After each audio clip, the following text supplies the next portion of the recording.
पढ़े थे reorder level, याद है कि कुछ आपको? एक बार और देख लेते हैं उसके ऊपर एक छोटा सा प्रॉब्लम करके। ROL, इसका हमने फॉर्मूला बनाया था, याद है क्या आपको? Maximum lead time into maximum consumption rate, ऐसे एक फॉर्मूला बनाया था। तो नॉर्मली आपको चीजें दी जाएंगी लाइक दिस, लीड टाइम। एक छोटा सा क्वेश्चन हम करते हैं इसके ऊपर, लीड टाइम, LT लिखा तो चलेगा ना? आपको भी लिखना है। एक क्वेश्चन अपन इसके ऊपर करते हैं, simple question, lead time. Suppose you are given minimum, average, maximum. यहां लिखा है लीड टाइम, मतलब minimum lead time, average lead time, maximum lead time. ठीक है, suppose minimum is 4 days, average is 6 days and maximum is 8 days। ठीक है, 8 या 9 ले लो। दूसरा क्वेश्चन है ये, these are in days. Then what more thing you want? Consumption rate. Consumption rate मतलब पर डे कितना मटेरियल यूज होता है, that is consumption rate. So consumption and C rate, वो भी मिनिमम, एवरेज, मैक्सिमम। यह है kg पर डे, मतलब इतने किलोग्राम पर डे हम यूज कर रहे हैं। मान लो मिनिमम है 20 किलो, एवरेज है मान लो 25 किलो, मैक्सिमम है मान लो 30 किलो। कल ये बताया था कि यदि आपको ये वाला दिया नहीं है, ये वाला मतलब एवरेज, तो हम कैसे निकालते हैं? Minimum plus maximum divided by 2। ठीक है, अब जैसे यहाँ पे 20 + 30 डिवाइडेड बाय 2 25 बराबर आता है, लेकिन यहाँ नहीं आता। तो ऐसा जरूरी नहीं, एक्चुअल एवरेज दिया तो वो लेने का, नहीं दिया तो minimum plus maximum divide by 2 करके करने का। Is okay. फिर उसके बाद एक और चीज आई थी आपको, ऑर्डर क्वांटिटी। ऑर्डर क्वांटिटी, इसको हम बोलते Q। ठीक है, तो how much we order, that is EOQ। याद है ना आपको? How much we order is EOQ। लेकिन हरदम जितना EOQ उतना ही बुलाएंगे ऐसा नहीं। जैसे फॉर एग्जाम्पल कोई और प्रॉब्लम, मान लो हमारा EOQ आता है से 11 टन, 11 टन EOQ आ गया 11 टन मान लो। ठीक है, और बम्बई से माल बुलाना है। ठीक है, आप नए नए CA बन गए, ऑलराइट, आपने EOQ निकाला 11 टन।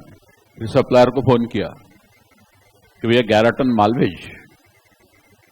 तो सप्लायर आपको बताएगा कि साहब एक ट्रक में 10 टन आता है, एक ट्रक में 10 टन आता है, ट्रक की कवेट 10 टन है।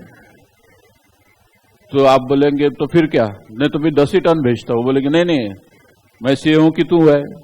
नहीं, तो आप ही है CA। तो EOQ 11 टन आता है, उससे कॉस्ट कम से कम आएगा, तो 11 टन भेज। तो लगा ठीक है भेजता हूं।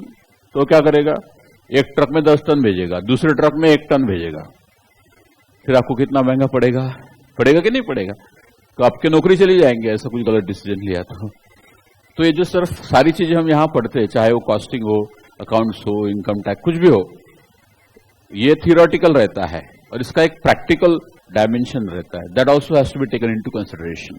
इसका मतलब यह नहीं कि ये सब बेकार है, इससे हमारे कम से कम इसके आजू बाजू का पता चलता है। मतलब the figures themselves won't take the decision, figures guide us to take the appropriate decision.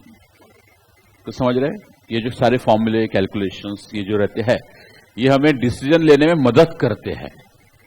ये अपने आप में डिसीजन नहीं है, वो अपने आप में डिसीजन रहता था तो चार्टर्ड अकाउंट की जगह कंप्यूटर काम करता था। कंप्यूटर का स्ट्रक्चर्ड रहता है, तो वो तो बिल्कुल 11 टन 11 टन ही बोलेगा, तो वहां हमें समझना है। या फिर हमें कुछ और आइडिया देना है सप्लायर को कि अरे भैया तू एक काम करना, बड़ा ट्रक देखना जरा, बड़े ट्रक आते हैं ना, वोल्वो के बड़े ट्रक आते हैं, उसमें तो 11 टन आ सकता है। तो फिर वो बोलेगा लेकिन उसका किराया ज्यादा है, तो ठीक है हम हमारे कैलकुलेशन फिर करेंगे। एक ट्रक में माल तो आता है 15 टन तक, लेकिन उसका किराया ज्यादा है, तो फिर हमें उसके हिसाब से कैलकुलेशन करके फिर EOQ निकालेंगे। वो आ गया मान लो 14 टन, तो बोले हाँ ये फिट होता है, वोल्वो के ट्रक में 15 टन माल आता है, 14 टन हमका EOQ है, तो 14 टन भेज, 11 भी नहीं, रिवाइज EOQ। तो ये सारी चीजें ह्यूमन बीइंग का इंटरवेंशन ये रिक्वायर्ड है बिजनेस में. So what you have to remember is in decision making all this formally they don't take the decision in itself but they guide us to give the decision. तो calculate करेंगे, फिर ये feasible नहीं है, logistically feasible नहीं है 11 ton, तो उसके आजू बाजू का जो है 10-14 जो भी है वो हम मंगवाएंगे. कहने का मतलब ये है कि यहाँ पे जो ऑर्डर क्वांटिटी दी जाएंगी आपको, वो जरूरी नहीं है कि एग्जैक्ट ईओक्यू होगा, ईओक्यू का आजू बाजू भी हो सकता है. Are you following? जैसे आपका ईओक्यू आता मान लो 90 किलो और होलसेल मार्केट से ग्रेन खरीदने गए, ईओक्यू आता 90 किलो या 92 किलो या 92 किलो 200 ग्राम, 92 किलो 200 ग्राम, ईओक्यू कुछ भी आता, फ्रैक्शन में भी आता. अब वो होलसेलर को बोलेंगे मेरे को 92 किलो 200 ग्राम दे बाबा, उलट हम लोग एक बोरे से बेचते, 100 किलो लेना है आपको, खत्म. या तो 100 किलो लो, 200 लो, 300 लो, एक बोरी से बेचते, कम नहीं बेचते. लेना हो तो लो, फिर कैसे करेंगे? तो हमें क्या करना है, उसके आजू बाजू वाला सिलेक्ट करना है. इसलिए order quantity will be given to you, that may be EOQ, that may not be EOQ. तो जो दिया वो लेने का कोई प्रॉब्लम नहीं. हाँ, हमको डिसीजन लेना, हम ईओक्यू कैलकुलेट करेंगे. और उसके बाद लॉजिस्टिक क्या बोलता है, लॉजिस्टिक मतलब ट्रांसफर फैसिलिटी क्या बोलता है, हमारा गोडाउन क्या बोलता है, ये इसके हिसाब से उसके आजू बाजू वाला हमें फिगर लेना पड़ेगा. जैसे मान लो कि आपका ईओक्यू कोई और प्रॉब्लम में आता है 988 यूनिट्स,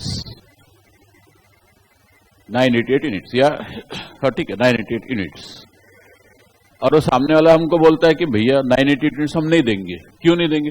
नहीं देंगे, हम 100 के बंडल में देते हैं. 100 का हमारा एक बॉक्स रहता, पूरा बॉक्स लेना पड़ता, आधा सा तोड़ ताड़ के नहीं देते हम. बोल सकते ना कि नहीं बोल सकते? बोल सकते. तो फिर 988 की जगह हमें क्या करना पड़ेगा, 10 बॉक्स यानी 1000 लेना पड़ेगा. तो ये तो कॉमन सेंस है ना भैया. तो थोड़ा बहुत तो इधर उधर करना पड़ता है, यू टू डू दैट. ठीक है, चलिए. तो ये सारी चीजें समझना क्या है कि एक्चुअल डिसीजन में थोड़ा बहुत कम ज्यादा करना पड़ता है. एक नंबर 2, जो दिया होगा ऑर्डर क्वांटिटी वो that may be EOQ, that may not be EOQ. ठीक है, it be near to EOQ. तो सपोज इस प्रॉब्लम में हमने आपको ईओक्यू दे दिया 400 किलो, मतलब जब भी हम मंगवाते हैं 400 किलो मंगवाते हैं. फिर हमें पहली लेवल निकालना है आरओएल. कैसे निकालते पता है आपको? कैसे निकालते? बस कितना सिंपल है, देखो आप, मैक्सिमम लीड टाइम कितना है 9 days, maximum consumption rate 30, 270 kilo, finish हो गया पहला. ठीक है, अब ये रीऑर्डर लेवल हम क्यों निकालते हैं? रीऑर्डर लेवल हम क्यों निकालते हैं कि भाई कब नेक्स्ट ऑर्डर प्लेस करने का, उसके लिए कि हमारे पास कितना स्टॉक बचेगा तो हमने ऑर्डर प्लेस करना है. जैसे हमने एग्जांपल दिया था कि आपके पिताजी ने 5000 दिए, चले गए, बोले जब खत्म होगा तो बोल देना. अब आपने खत्म होने तक राह देखा, 0 हो गए, फिर आपने फोन मिला कि पैसे भेजो. 5 दिन पैसे नहीं आए, तो 5 दिन तो आपको इसको उसको दोस्त को पैसे मांग के चलाना पड़ेगा ना. तो फिर उससे आप अनुभव से अपने आप को करेक्ट करेंगे. नेक्स्ट टाइम क्या करेंगे, पूरे खत्म होने तक राह नहीं देखेंगे. बोले पर डे खर्चा कितना अपना, तो बोले 200 रुपए है, तो 5 दिन के कितने होते हैं 1000. तो 1000 जब खिस्से में बचेंगे तभी आप नेक्स्ट ऑर्डर प्लेस करेंगे. Please send next consignment of notes 5000. Simple है ना भाई? Are you following? बस वही यहां पर है. So when to place order, that is reorder level. When to place order is reorder level. और वो हम कैलकुलेट कैसे करते हैं कि maximum lead time into maximum. ये ऐसा क्यों करते हैं कि ज्यादा से ज्यादा लीड टाइम 9 दिन होगा, उससे ज्यादा नहीं होगा, ऐसा हमारा पास्ट एक्सपीरियंस बोलता है. और ज्यादा से ज्यादा कंजम्पशन 30 होगा, तो हमारे पास 270 किलो भी माल है, तो हम स्टॉक आउट नहीं होंगे, माल खत्म नहीं होगा. That is the idea. Are you following? अब इसके बाद हमने सोचा कि 9 दिन में माल आएगा, ज्यादा से ज्यादा हमने सोचा 30 यूनिट पर डे लगता है, तो 270 अपने पास जब बचेंगे तो ऑर्डर प्लेस करो. ठीक है, अब जब 270 पे आएगी लेवल तब ऑर्डर प्लेस करेंगे. मैंने आपको कल ग्राफ निकाल के बताया था, याद है ना आपको? अब और एक हम लेवल निकालते हैं, उसको बोलते हैं maximum level, maximum inventory level.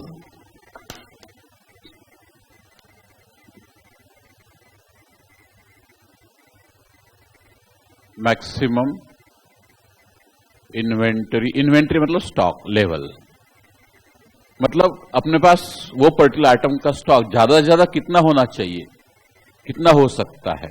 से फॉर एग्जांपल यहां पे ग्राफ निकाल के बताता हूं मैं। इधर है डेज और इधर है ये आपका ROL, रीऑर्डर लेवल। कितना आया रीऑर्डर लेवल अपना, कितना है 270 किलो, ठीक है। अब यहां से यहां पर जब स्टॉक लेवल पहुंचेगी आपकी, यहां तक पहुंची मतलब क्या, पहले ज्यादा था, मतलब ये 270, ये 300 है, 400 पास, ये मान लो यहां से 600 है, तो कहीं से तो भी 500-600 यूनिट थे आपके पास और कंज्यूम करते करते आप यहां पहुंच गए। जैसे यहां पहुंच गए, आपने नेक्स्ट कंसाइनमेंट के लिए ऑर्डर प्लेस कर दिया, ठीक है, कि नेक्स्ट कंसाइनमेंट भेज दो। अब भेज दो बोले तुरंत नहीं आता, कितने दिन लग सकते हैं, 4 दिन, 5 दिन, 6 दिन, 7 दिन, 8 दिन, 9 दिन, कुछ भी लग सकता है, पक्का नहीं मालूम, ठीक है। तो 4 से 9 कभी भी आ सकता है। अच्छा, उस दौरान आपका तो प्रोडक्शन चालू रहेगा ना, जब तक कि आपकी ऑर्डर पेंडिंग है तब तक के प्रोडक्शन चालू रहेगा, तो तब तक के रोज कितना कंज्यूम होगा, 20, 21, 22, 23, 24, 25, 26, 30, कुछ भी हो सकता है, 20 से 30 कुछ भी हो सकता है, ठीक है। तो मान लो कि ज्यादा से ज्यादा प्रोडक्शन चल रहा था और ज्यादा से ज्यादा कंजम्पशन हुआ, यानी 30 पर डे, और मैक्सिमम टाइम लगा 9 दिन, तभी भी ये 270 यूनिट जो है ये आपको पूरेंगे, ये 270 यूनिट आपको पूरेंगे। बट ऐसा नहीं होता अभी कि भाई पूरा 9 दिन मैक्सिमम लगेगा, ऐसा हर बार नहीं होगा, और मैक्सिमम कंजम्पशन रेट रहेगा, ऐसा हर बार नहीं होगा। तो मान लो कि आपको 9 दिन के बजाय 8 दिन में ही माल आ गया या 5 दिन में ही माल आ गया, तो 5 दिन में ही आ गया और उस दौरान कंजम्पशन 20 ही रहा, तो 5 × 20 कितना होगा, 100, तो इसमें 100 यूनिट ही कम होंगे, तो 270 से 100 यूनिट यानी 170 तक ही आएंगे, 170 तक ही आएंगे, ठीक है ना। और 170 आने के बाद तुरंत माल आ जाएगा आपके पास। माल कितना आएगा, 400 किलो, तो एकदम से 400 किलो आके फट से लेवल आपकी बढ़ जाएंगी, जो भी हो जाएगी। फिर से अपना कंजम्पशन स्टार्ट। ये मैं ग्राफ सीधा नहीं निकाल रहा हूं, ऐसा ऐसा निकाल रहा हूं। क्यों है, क्योंकि रोज कांस्टेंट प्रोडक्शन रहेगा जरूरी नहीं है, कम ज्यादा होते रहता है, अरे फॉलोइंग, इसलिए वो कम ज्यादा निकालते हैं। कांस्टेंट प्रोडक्शन है तो सीधी लाइन निकालना पड़ेगा, ठीक है। फिर यहां जब स्टॉक लेवल आ जाती है, यानी फिर से हमारे पास जब 270 किलो माल बचेगा, तो फिर से बोलेंगे नेक्स्ट कंसाइनमेंट भेजो। तो मान लो इस बार जरा देर हुई, तो जरा डीप में जाएंगे हम। देर हुई, जितना ज्यादा देर हुआ माल आने में, उतना इधर कंजम्पशन स्टॉक में से ज्यादा निकलेगा, तो ये लेवल कम बचेंगे। फिर यहां पहुंचने के बाद माल आ गया, तो फिर इधर तक चले गए, ठीक है। फिर इसके बाद जो है जल्दी से जल्दी माल कब आ सकता है, 4 दिन में। मान लो 4 दिन में माल आ गया, मान लो नेक्स्ट टाइम 4 दिन में माल आ गया, और आपका कंजम्पशन भी मान लो मिनिमम रहा, 20 ही रहा, तो 20 × 4 कितना हुआ, 80। तो इसमें से सिर्फ 80 यूनिट खत्म होंगे, तो 270 में से 80 गए, कितने बचे, 190। और 190 पर जब आप पहुंचे, इधर 190 पे जब पहुंचे, तभी 400 यूनिट आपके पास आ गए। तो ये 190 यहां पे है और 400 यूनिट और इसमें ऐड हो गए, तो 190 + 4 क्या हो गया, 590 पे पहुंच गए आप, पहुंच गए ना। फिर से अपना भी चालू। अब देखिए 5 दिन से कम, 4 दिन से कम तो आपका कभी भी लीड टाइम नहीं रहेगा, और 20 से कभी भी कंजम्पशन नहीं रहेगा। मतलब ये लेवल 190 से ऊपर कभी नहीं जा सकती, यानी कि ये लेवल 590 के ऊपर कभी नहीं जा सकती। इसका मतलब any time that particular material will not have the stock more than 590 kg, highest level रहेगी 590, उसके ऊपर जा नहीं सकता। तो that is what is called as maximum level, that is what is called as maximum level. तो हमने निकाला कैसा उसको, 590 को, तो ये 190 कैसा आया था, minimum lead time into minimum consumption rate, ठीक है। पहले तो ROL 270 में प्लेस किया था हमने ऑर्डर, फिर उसमें से कुछ खत्म होते गया। कैसे खत्म होते गया? 20 यूनिट पर डे के हिसाब से 4 दिन के लिए खत्म होते गया। 80, तो 80 माइनस करके 190 आए, और प्लस जिस दिन माल आएगा उस दिन हाईएस्ट लेवल रहेगा, प्लस 400। ऐसा किया ना हमने कैलकुलेशन। अब ये कैलकुलेशन जो कॉमन सेंस से होते हैं, इसी को हम फॉर्मूले में डालते हैं, इसी को हम फॉर्मूले में डालते हैं। तो ये व्हाट इज दिस 270 ROL, इसलिए फॉर्मूला बनेगा आपका, ये तो लिख लिया ना आपने फॉर्मूला कि नहीं? लिख लिया। अब मेरा दूसरा फॉर्मूला, ये पहला था, दूसरा फॉर्मूला बनेगा मेरा maximum inventory level. Inventory level is equal to, क्या बनेगा फॉर्मूला? 270 मतलब ROL माइनस 4 मतलब minimum lead time into minimum consumption rate plus Q. It will be either Q or EOQ, whatever order quantity is there. ये formula याद रखना पड़ेगा आपको।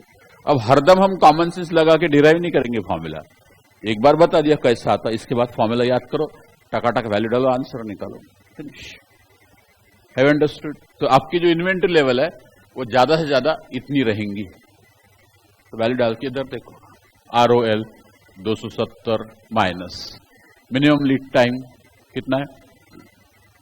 4 दिन, minimum consumption rate 20 plus EOQ 400, तो ये कुल मिला के कितना आता है? 590। कैलकुलेट करके देख लो, 590। ये समझा? पक्का? पक्का समझा? अब ये आप लिख रहे हैं कि नहीं लिख रहे?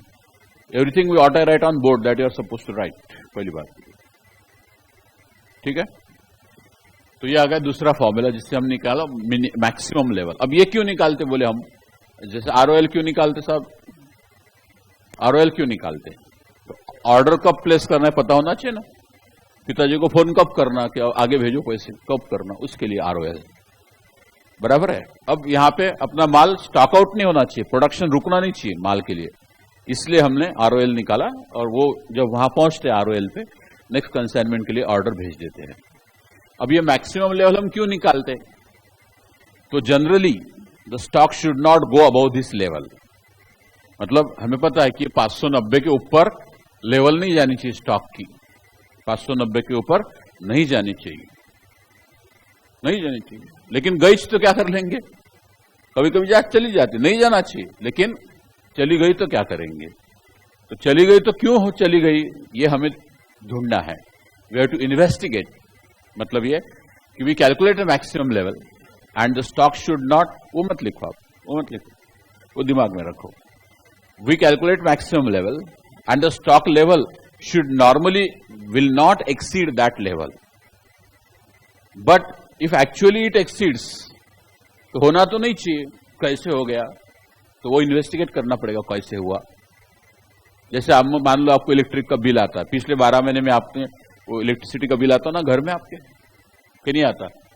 आता है। फ्लैट स्कीम में रहते हो, मान लो एक फ्लैट है आपका 101 नंबर का, ठीक है, और वो फ्लैट स्कीम का बिल आता है, तो उसमें यूनिट्स कंजम्पशन दिया रहता है पिछले 12 महीने का, देखा क्या आपने? पिछले 12 महीने का यूनिट्स कंजम्पशन लिखा रहता है। तो पिछले 12 महीने का कंजम्पशन आपका है 400, 350, 500, 400, 350, 500 ऐसा, यानी पिछले 12 महीने का कंजम्पशन दिखता है कि आपका 500 के ऊपर कभी था ही नहीं। इवन मई जून महीने में भी था जब ज्यादा से ज्यादा एसी वगैरह चलते, और मान लो ये करंट महीने का बिल आ गया 1500, ये समझ रहे? आपको 12 महीने का बिल देखने से पता चलता है कि हमारा कभी भी कंजम्पशन इलेक्ट्रिसिटी का 500 यूनिट से ज्यादा नहीं था। इलेक्ट्रिसिटी का बिल मालूम है ना आपको? अब ये महीने में बिल आ गया 1500 यूनिट, 3 गुना ज्यादा आ गया, तो आप क्या करेंगे? क्या करेंगे? पे करके सो जाएंगे क्या? जान लो, आया तो आया, कर देना, क्या होता, करेंगे क्या? ऐसा नहीं करना चाहिए, बट कुछ लोग कर भी सकते हैं कि 1500 यानी 15 भी से 12,000 भी लाएंगे, ज्यादा नहीं आएगा। बट किसको लगा कि नहीं भैया 12,000 ज्यादा हो जाता, तो वो करेगा। किसको लगा तो 12,000 चिल्लर बात है। मान लो उसको बिल आ गया 5,000 यूनिट का, 5,000 यूनिट का हर महीने में 500 यूनिट आता है, 5,000 यूनिट बिल आया, 5,000 यूनिट इंटू 15 75,000 का बिल आ गया भैया। फिर भी सोते रहेंगे, ये तो सोते रहेंगे, क्या करेंगे? पहले तो एमएससीबी का रूल है, पहले तो बिल भरना पड़ता सब। हाँ खैर 75,000 वगैरह है तो नहीं, लेकिन ये 500 वगैरह आ गया तो बोलते नहीं पहले तो बिल भरो, बाकी कार्रवाई बाद में। नहीं भरेंगे तो फिर वो आके पहले तो लाइन कट कर देते हैं, वो डेट के अंदर बिल नहीं भरा लाइन कट कर। लेकिन 75,000 वगैरह बिल आया तो फिर वो normally they take action before paying the bill. Are you following? लेकिन 500 यूनिट वगैरह है, 12,000 वगैरह बिल, बोले पहले भरो, पहले भर दो और फिर बाद में इन्वेस्टिगेट करो कैसा कैसा है। तो वो बोलेंगे ऐसा कैसा नहीं, आपका ओपनिंग रीडिंग ये है, क्लोजिंग रीडिंग है, बरोबर है, क्या करूं मैं? फिर आपको आपका इलेक्ट्रिशियन बुलाना पड़ेगा, देख रहे भैया क्या प्रॉब्लम है। वो इलेक्ट्रिशियन आके एक एक वायर देखेगा। फ्लैट स्कीम में कैसा रहता, एक जगह सारे मीटर रहते और सारे वायर वायर वायर जिधर रहते, अपने को तो कुछ भी नहीं समझता उसमें से। फिर इलेक्ट्रिशियन ने ढूंढ ढांड के पता चला है कि भैया ये 101 नंबर का मीटर आपका यहाँ पे है, 102 वाले का यहाँ पे है, फ्लैट वाले का मीटर। अब वो 102 वाले ने क्या किया कि उसके रूम में जो, उसके फ्लैट में जो जा रहे हैं इलेक्ट्रिसिटी, उसका कनेक्शन इधर से ले लिया, डाल दिया आपके इसमें। होता है ऐसा, ठीक है। अब वो इलेक्ट्रिसिटी एसी वगैरह मस्त दिन रात चला के मस्त आराम कर रहा है और बिल तुम पे कर रहे हो। चोरी हो गई इलेक्ट्रिसिटी की, हो गई कि नहीं? तो आपको उसको लाके बताना पड़ेगा, उसका कॉलर पकड़ के, भाई चोरी कर रहा है तू, ये चुपचाप 12,000 पैसे निकाल और ये करेक्ट कर ले पहले, नहीं तो पुलिस में कंप्लेंट कर सकते हैं आप। इट इज थेफ्ट, चोरी का। आप उसको फोटो निकाल लो मोबाइल से, सीधा प्रूव कर सकते हैं। तो चुपचाप देगा और अगले से ध्यान रखना, अगले से क्या बोलना, तेरा मीटर फोड़ डालूंगा मैं, सीधा याद रखो। कुछ समझ रहे क्या आप? तो this is the action when certain thing exceeds a particular limit, you have to take action. बराबर है कि नहीं? कोई एक्शन लेना पड़ेगा। तो वैसे यहां पे क्या एक्शन लेंगे हम? 590 के ऊपर हो गया, मान लो 700 हो गया, होना नहीं चाहिए 590, कोई हाल में नहीं होना चाहिए, लेकिन हो गया 700 का लेवल, 700 बढ़ गई, तो फिर हम इन्वेस्टिगेट करेंगे। तो इन्वेस्टिगेट करेंगे ना, क्या करेंगे? स्टोर रूम में जाएंगे, स्टोर कीपर को पूछेंगे कि भैया ये लिमिट क्यों ऊपर हो रही है? नहीं बोले हो तो हो रही है, मेरे को नहीं मालूम। बोले मैं तो जो आया लिखते जाता हूँ, गया वो लिखते जाता हूँ, बैलेंस लिखते जाता हूँ। फिर अपने को एक एक ट्रांजेक्शन उसका देखना पड़ेगा लेजर में से, फिर एक एक फिजिकली देखना पड़ेगा स्टॉक क्या क्या है। फिर एक कुछ अलग उसने बाजू में बोरे रख दिए, 10-12 बाजू में रख दिए, उसको कह रहे वो बाजू में क्यों रखे? अरे नहीं, वो जो माल है ना वो बेकार है, वो यूज नहीं कर सकते, वो अपने जो स्टैंडर्ड का मंगवाया था वो स्टैंडर्ड का नहीं है, बाजू रख दिए। जैसे टायर है, हमको 16 इंच वाले टायर चाहिए थे, सप्लायर ने 17 इंच के भेज दिए, तो वो थोड़ी लग सकते हमारे कार में, तो फिर बाजू रख दिए। अब बाजू रख दिए, लेकिन अकाउंट में तो एंट्री आ गई ना उसकी, तो उससे लेवल बढ़ गई, लेवल बढ़ गई और यूज हो नहीं रहा, दूसरे और मंगवा लिए। बोले 17 इंच के काम नहीं, बाजू रखो, 16 इंच के और मंगवा लो। और ऐसा 16 इंच के मंगवाते रहा और वो 17 इंच वाले टायर पड़े हैं। अब उसने क्या करना चाहिए? क्या करना चाहिए? जैसे वो माल आया, ध्यान में आया ये गलत माल आया, उसने सप्लायर को वापस करना चाहिए। वो 2 साल के बाद वापस करेगा तो सप्लायर लेगा क्या? थर्ड वाले इतने दिन के बाद थोड़ी वापस होता, बराबर है कि नहीं? तो ऐसी चीजें पता चलती है जब लेवल बढ़ जाती है और एक एक चीज देखते, फिजिकल इन्वेंट्री, लेजर, इसको इन्वेस्टिगेट करते हैं, छानबीन करते हैं, तो पता चलता है कि ऐसी कुछ चीजें हो रही है वहां पे, ठीक है। तो इसीलिए ये इंडिकेटर है, that's why we call material control, that's why we call material control. कभी पता चलता कि सिर्फ बिल आ रहा, साहब माल ही नहीं आ रहा। हेलो, ऐसा होता है बहुत सारी कंपनी में, सिर्फ बिल आता, बिल का पेमेंट भी हो जाता, माल आता ही नहीं। अब माल नहीं आया तो उसको फिजिकल काउंट करेंगे तो पता चलेगा ना कि भैया ये बिल का इतना माल कहां रखा, दिखा नहीं है। तो ये सारी चीजें जो है, पिलफ्रेजेस, फ्रॉड, चोरी चपाटी, और ये ऐसा अनयूज माल या कुछ ऑब्सोलेट माल, कुछ आउट ऑफ फैशन माल पड़ा रहता है पूरा, तो ये सारी चीजें इन्वेस्टिगेट कर सकते हैं यदि हमें इसके ऊपर जाता है तो। Have understood the reason for that? ठीक है। तो आपने को इतना सिर्फ ध्यान रखना, ये मैं पूरा एक्सप्लेन करने के लिए बता रहा हूं, वैसे 2 लाइन में बताना है कि generally the stock should not exceed the maximum level. If for a particular item it exceeds, then it indicates that in this stock there are certain slow moving, non moving or dead items. So appropriate action has to be taken to remove those stocks so that the level will be appropriate. बस इतना समझा, इतना पक्का? Are you following? तो ये logic है इसका. इसको बोलते हैं डायग्नोस्टिक टेस्ट. डायग्नोस्टिक टेस्ट मतलब क्या? जिससे रोग का निदान होता है उसको डॉक्टर डायग्नोस्टिक बोलता है. मालूम है? रोग, डिसीज, और डिसीज का निदान उसको बोलते हैं डायग्नोसिस, और उसके लिए जो टेस्ट करते हैं उसको बोलते हैं डायग्नोस्टिक टेस्ट. जैसे तुम बोलेंगे डॉक्टर के पास जाएंगे, बोलेंगे सर दुख रहा है, 2-4 दिन से बहुत सर दुख रहा है. डॉक्टर क्या करता है? पहले आपको पूछता टॉयलेट बराबर रेगुलर जा रहे कि नहीं जा रहे. नहीं बोले 3 दिन से गया, इतनी बोले वही तो है, बाकी कुछ कारण नहीं है. If there is a constipation, सर दुखेगा. फिर आप बोलेंगे नहीं वो कॉन्स्टिपेशन वगैरह कुछ नहीं, बराबर दिन में 1 या 2 बार जाता हूं मैं. ऑल राइट, वेरी गुड, ठीक है. तो फिर नेक्स्ट क्वेश्चन पूछेगा वो, रात को नींद वगैरह आ रही कि नहीं आ रही? आप बोलेंगे नहीं आ रही. फिर वो पूछेगा क्यों नहीं आ रही, कुछ है क्या? ठीक है पूछेगा वो, कोई मेकअप ब्रेकअप कुछ है क्या, पूछेगा. ऑलराइट. फिर आपके पेरेंट्स साथ में है तो पेरेंट को बोलेंगे तुम बाहर बैठो जरा, पेरेंट के साथ आप बताएंगे नहीं. बोले नहीं वो ऐसा कुछ नहीं सर, नींद भी आती बराबर. फिर बोलेंगे अब फिर क्या कारण हो सकता है? तो वो आपको पट्टा लगाएंगे ऐसे, और सक वो बीपी गिनेगा. अब वो बीपी मान लो आपको आ गया 150/100. चलो, ये 150/100 क्या रहता? 100 से 150 नहीं, ठीक है. 100 से 150 नहीं. इसका मतलब है जब आपका हार्ट कॉन्ट्रैक्ट करता है तो प्रेशर ज्यादा रहता है, तो वो 150. और जब आपका हार्ट एक्सपैंड होता है तो प्रेशर कम हो जाता है, दैट इज 100.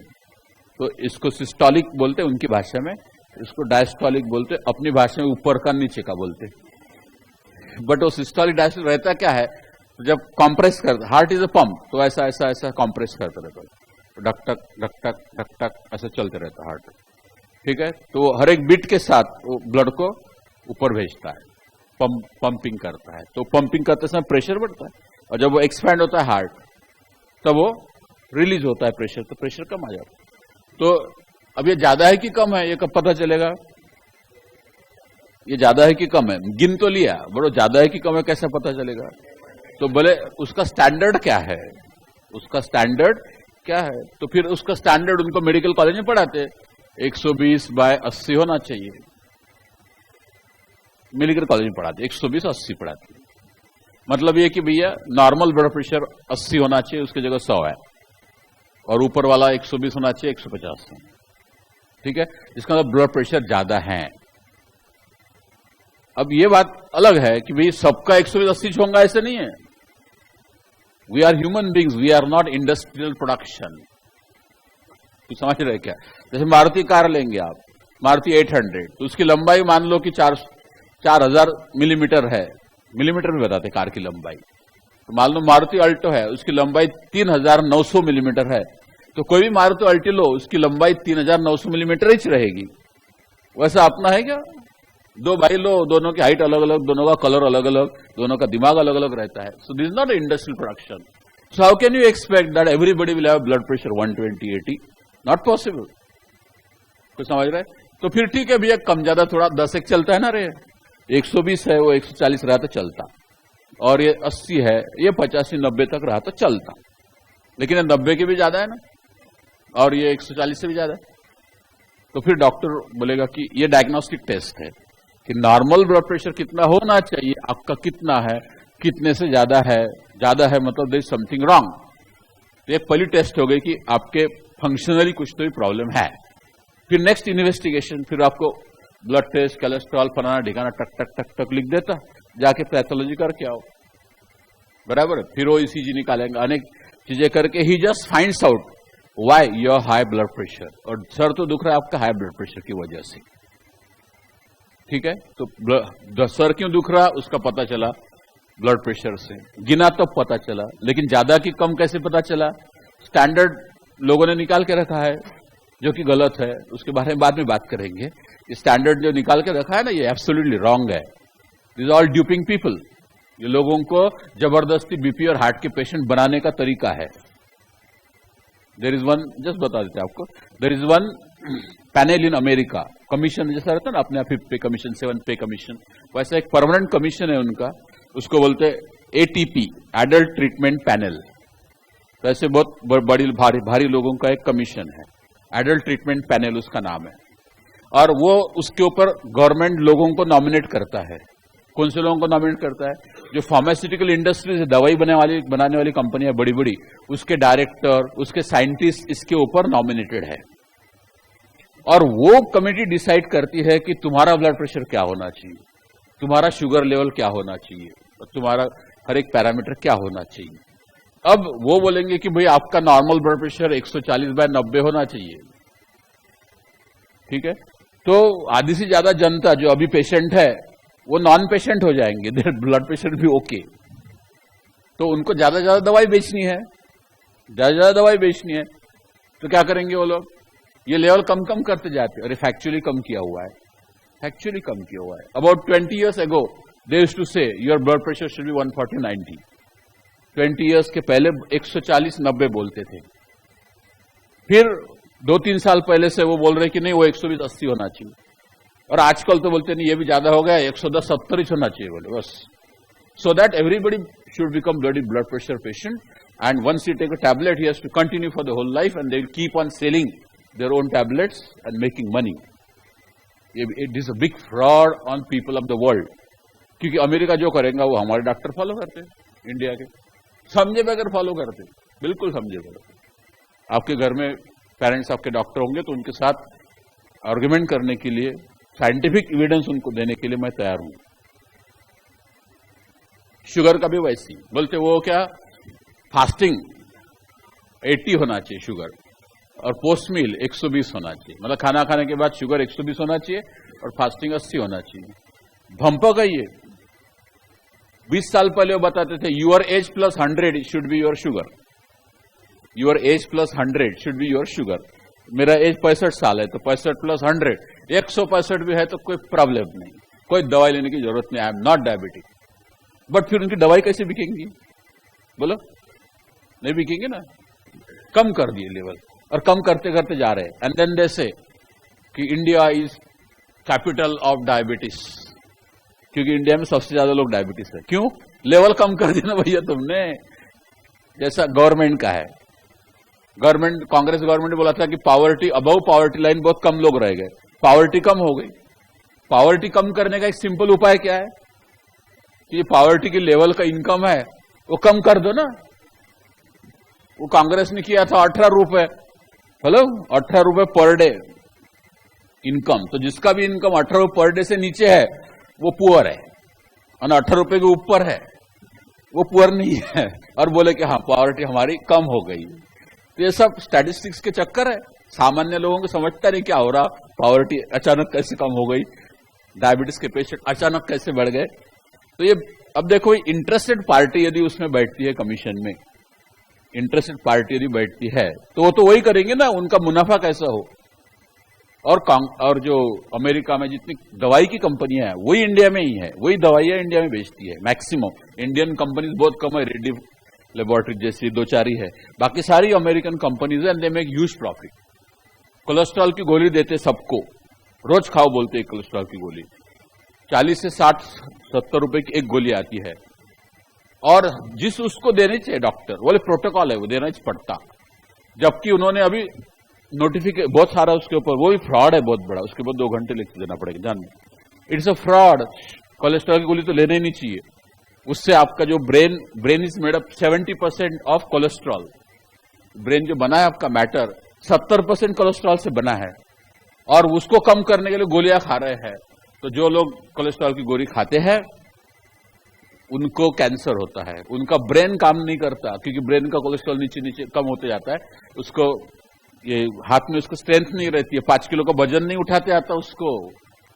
और ये सब क्यों? तो बोले कोलेस्ट्रॉल की गोली लो नहीं तो हार्ट अटैक आएगा। अरे ऐसा कुछ नहीं, प्रूव हुआ है कि हार्ट अटैक और कोलेस्ट्रॉल का लेवल कोई संबंध नहीं, absolutely no relationship between heart attack and cholesterol. ये जो देशों में लोग 104 साल जीते हैं, एवरेज लाइफ जहां पे 104 है, वहां पे पता चला उनका कोलेस्ट्रॉल मैक्सिमम है वर्ल्ड में, और वो एक भी गोली नहीं खाते, फिर भी एकदम टकाटक है। बता। और ये हमको गोलियां दे दे के बीमार करते हैं। जो कोलेस्ट्रॉल रोज खाते हैं 6 साल के अंदर उनको कैंसर होने के 90% चांसेस है। फिर कैंसर हुआ कि और दवाई लो। और कैंसर का भी रिसर्च बताता है, कैंसर की एक भी रिसर्च कोई काम की नहीं, एक भी दवाई कोई काम की नहीं है। If you take tablet you will die earlier and you will die painfully. And if cancer हो गया होने दो और कुछ भी मत करो तो he will live more, his quality of life will be more better and his death will be less painful. ये फैक्ट है। लेकिन आजू बाजू के लोग बोलते ना, अरे तुम्हारे दादी को कैंसर हुआ तुम ट्रीटमेंट नहीं करा रहे, ऐसे कैसे घर में रख रहे, ले जाता बेचारा, फिर वो देता दवाई, बस हो गया। इतने महंगे महंगे दवाई की पूछ मत, पूरा फ्रॉड है। एनीवे, मैं ये आपको इसलिए बता रहा हूं कि जैसा इन्होंने मैक्सिमम लेवल इनको पता है इतना होना चाहिए, इससे ज्यादा नहीं, वैसे हमने निकाल के रखा 590, इसके ऊपर नहीं होना चाहिए।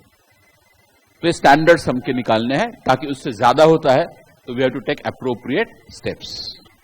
Are you following this? तो इसलिए हम मैक्सिमम लेवल निकालते हैं। ठीक है ना, समझाया क्या? फिर आगे देखिएगा, फिर मैक्सिमम लेवल हमने निकाल लिया, 590 किलो आया। आरओएल भी निकाला था ना अपन ने, वो कितना आया था? 270 आया था आरओएल। ये आ गया आपका मैक्सिमम लेवल।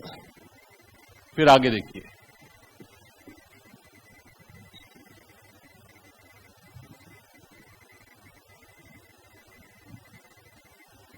एक रहता है सेफ्टी स्टॉक और मिनिमम लेवल।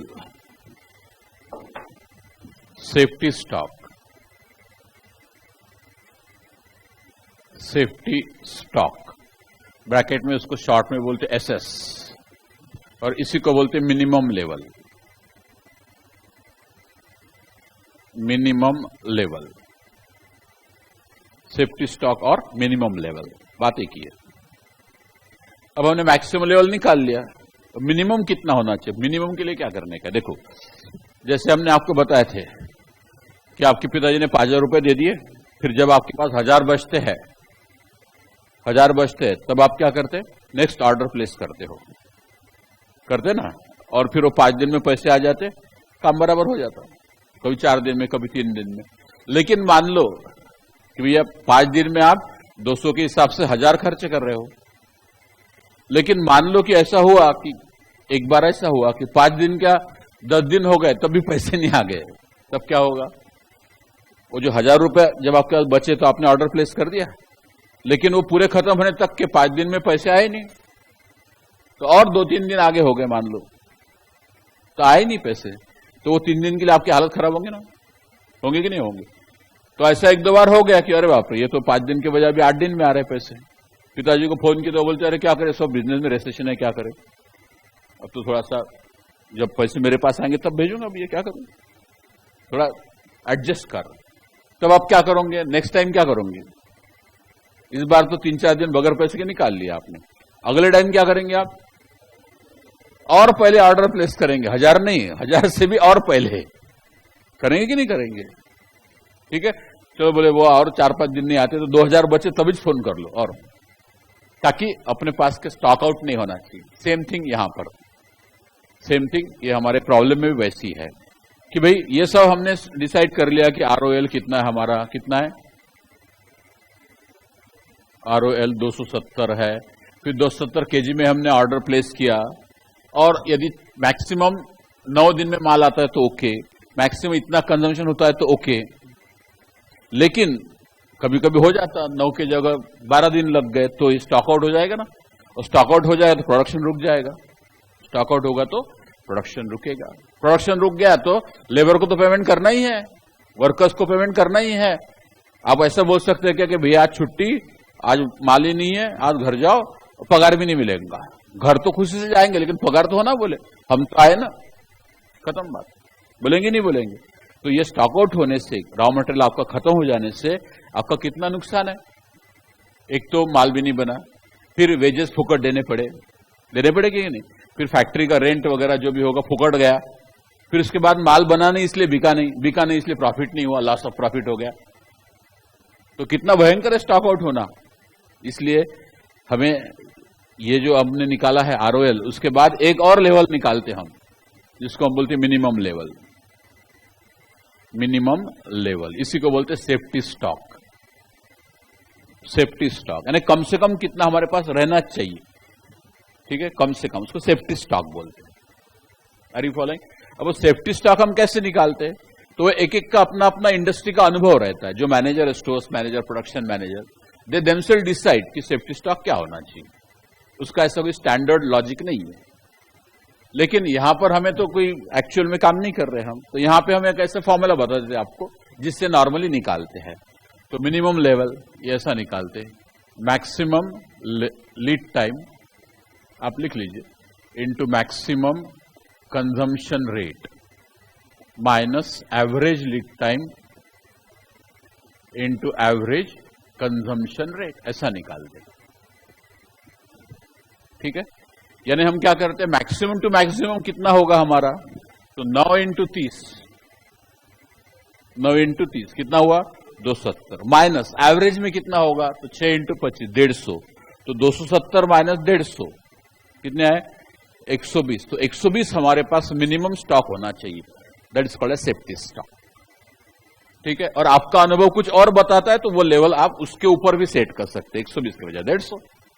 जैसे घर में आजकल मालूम नहीं बहुत सारे लोगों के यहाँ रेडीमेड आटा लाते हैं ना, रोटी बनाने के लिए आटा लगता है ना घर में, तो बहुत सारे घर में रेडीमेड लाते हैं आटा। रेडीमेड मतलब वो दुकान से लेके आते हैं, कौन सी कंपनी को, बेकार रहता है, कभी नहीं यूज करना। गेहूं लाने का बढ़िया, उसको सिलेक्ट करने का, उसमें कोई कीड़ी वगैरह लगी है, कीड़े वीड़े है, पत्थर वगैरह कंकर है, निकाल डालो, बाद में अच्छे से लेके जाओ और पिसा के लाओ और खाओ, क्योंकि उनका जो आटा है वो कभी 6 महीने, साल भर, 2 साल पुराना रहता, पता है आपको, तो वो नहीं खाना चाहिए। बट आजकल लोगों को टाइम कहाँ है, तो अपना सब में शॉर्टकट रहता है, आधे दिन तो बाहर ही खाते हैं, घर में खाना ही नहीं बनता, बहुत मुश्किल काम है कि नहीं है। सैटरडे संडे तो बिल्कुल ही बनता नहीं, बहुत सारे घरों में खाना ही नहीं बनता। बट मान लो कि जिनके यहाँ पे बड़ा आटा पिसा के लाते चक्की पे जाके है, कुछ लोग है अभी भी जाते लेके आते, पिसा के लेके आते। अब मान लो आपके ऊपर काम दिया है वो आपकी मम्मी ने कि भैया आटा पिसाने काम तेरा, पापा को टाइम नहीं, बाकी किसी को टाइम नहीं, मैं जा नहीं सकती हूँ उतना डब्बा उठा के, तेरे को जाना है। अब मान लो कि आप एक साथ 10 किलो पिसा के लेके आते हो, एक साथ 10 किलो पिसा के लेके आते। अब आपकी मम्मी आपको नेक्स्ट टाइम जब बताती है तो पूरा 10 किलो खत्म होने तक बताती क्या, पहले ही बताती ना। तो हो सकता है कि वो जब 1 किलो बच जाएगा, मतलब 1 दिन का या 2 दिन का बच जाएगा, 2 दिन का कंजम्पशन जितना है उतना बचेगा, तभी बोलेंगे आपको, क्या बोलेंगे, आटा खत्म हो गया। क्या बोलेंगे, आटा खत्म हो गया, जब लेके आ। फिर आप बोलेंगे आज नहीं कल, आज मेरे काम है, आज पढ़ाई करनी है, आज नहीं कल, कल नहीं परसों, ऐसा टालते रहते 1-2 दिन। बराबर है कि नहीं, बराबर है। फिर आखिरकार आप जब मम्मी बोलती कि अब देख भैया अब कुछ भी आटा नहीं बचा, कल तेरे को खिचड़ी खानी पड़ेगी, रोटी मिलेंगी नहीं, तब फिर अपन निकलते हैं। फिर भी यदि टाइम पे कोई मेहमान आए तो उसको बराबर रोटी मिलती, क्यों, वो मम्मी थोड़ा सा बचा के रखती, सेफ्टी स्टॉक। सेफ्टी स्टॉक रखना ही पड़ता। आप अपने अपने मदर को पूछ लो कि ऐसा सेफ्टी स्टॉक रखते कि नहीं, आप हर चीज का रखते, शक्कर का, गुड़ का, चाय का, हर चीज का। अरे भाई पूरी शक्कर खत्म हो गई, मान लो मेहमान आ गए और वो डायबिटीज वाला नहीं है, बोले शक्कर दो मेरे को चाय में, चाय भी नहीं पिलाएंगे क्या आप उसको, क्या उसको बोलेंगे अरे यार आप आ गए ना, आज शक्कर ही नहीं है घर में, ऐसा बोलेंगे क्या? ऐसा बोलेंगे तो क्या इज्जत रह जाएंगी आपकी। बोले इतना बड़ा महल है, इतना बड़ा बंगला है, ड्राइंग रूम में एसी लगा है, नीचे कारपेट है, चाय नहीं पिलाने के लिए, शक्कर नहीं इनके यहाँ, 10 जगह बताएंगे, वो बताएगा कि नहीं बताएगा। तो she has to maintain, housekeeping is with her, so she maintain safety stock of everything including money. जब सबके पैसे खत्म हो जाते हैं तो उसके अंटी में से पैसे निकलते बराबर। मालूम है आपको जो डिमोनेटाइजेशन हुआ था ना, अब उसमें बहुत दिक्कत आ गई थी हाउसवाइफ को, बहुत बड़े प्रॉब्लम हो गए थे। हस्बैंड को पता ही नहीं अपने बीवी के पास 4-4, 5-5 लाख है करके, पूरे बंडल के बंडल निकले। तो समझ रहे क्या आप? तो ऐसा नहीं है, they don't do it for bad, उनका इंटेंशन कुछ बुरा नहीं रहता, उनका इंटेंशन रहता कि भैया बुरे वक्त में पैसे काम में आ जाएंगे, ऐसा उनका इंटेंशन रहता है। Are you following? तो वो बोलते हैं, उसको बोलते सेफ्टी स्टॉक। क्या बोलते हैं? Safety stock. ठीक है, तो वो कैसे निकालते हैं? तो वो तो अपने अपने अनुभव पे है।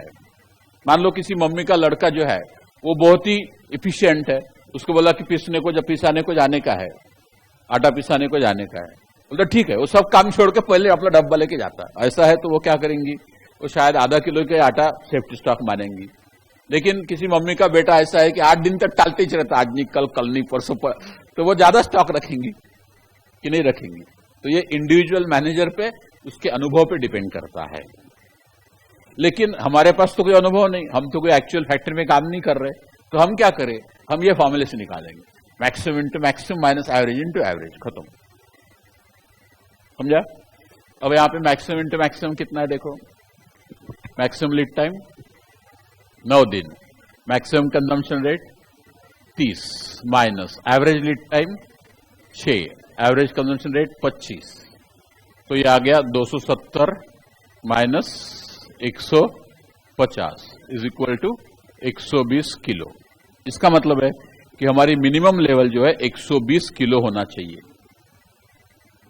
अब होना चाहिए मतलब क्या, मतलब यह है इसका कि generally the stock should not fall below this, but if it falls below 120, 120 से भी कम बचता है स्टॉक, तो you have to expedite the procurement. जो आपने परचेस के लिए ऑर्डर दिया है, मान लो आपने यहां पे ऑर्डर दे दिया और बस बुलाएंगे माल, उसका काम है आप माल देना, चुपचाप बैठ गए। अब ये ऐसा करते करते यहां पहुंच गया और फिर भी माल नहीं आया, क्या करेंगे, स्टॉक आउट होगा ना आपका। तो हम क्या करते हैं, जब भी लेवल यहां तक आ जाती है, यानी सेफ्टी स्टॉक तक आ जाती है, तो we start expediting the procurement. Expediting मतलब टू स्पीड अप करना है। Are you following? Speed up करना है मतलब क्या, अब ऐसे समझो ना आप, ऐसे समझो आप कि सपोज आपकी शादी है, सीए होने के बाद आपकी शादी है, अब शादी इमरजेंसी में ठहर गई किसी कारण से, फटाफट शादी निपटानी है, ठीक है। अब आपको आज फिक्स हो गई शादी और 30वें दिन के बाद आपकी शादी है, 30th डे को शादी है, you want to marry on 30th day, सब तय हो गया, डेट वेट निकल गई। फिर कपड़े अपने खरीदे, टेलर के पास गए, ऑलराइट। अब टेलर को बोले कि भैया सूट सिलाने का है, वो सूट वूट का मेजरमेंट सब ले लिया उसने, और फिर वो पर्ची देता है ना, उसमें डिलीवरी डेट डाला 2 महीने के बाद की, 30 दिन के बाद शादी है, 60 दिन के बाद की डेट डाले उसने। आप क्या करेंगे, क्या बोलेंगे उसको कि अरे भैया मेरी तो शादी है 30 तारीख को, और तू मेरे को 60 तारीख का डेट दे रहा, तो कैसा होगा। तो वो बोलेगा नहीं बहुत भीड़ है, अब वो तो जमता ही नहीं वगैरह। फिर बहुत कर करके वो बोला कि नहीं ठीक है 30 तारीख को होना तो अब मैं दे देता 30 तारीख को, लेकिन अर्जेंट का पैसा देना पड़ेगा। तो नॉर्मल सिलाई सूट की 5000 है, तो आपसे वो 8000 लेंगे नॉर्मल का, अर्जेंट का ज्यादा पैसा लगता है। तो आप बोले ठीक है, सिलाना तो आप ही के पास है, अच्छा सिलाते आप, तो 8000 ले लो भैया, लेकिन टाइम पे दे देना। तो ठीक है 30 तारीख को दे दूंगा, क्या बोला उसने, 30 तारीख को दे दूंगा। अब आपने बोला बस 30 तारीख को शादी है, 30 तारीख को सूट मिलने वाला है, ठीक है। अब आपकी शादी है सवेरे, पहुंचे आप 10 बजे 30 तारीख को, अरे उसकी दुकान ही नहीं खुली, 11-12 बजे तो नागपुर के लोग दुकान खोलते भैया।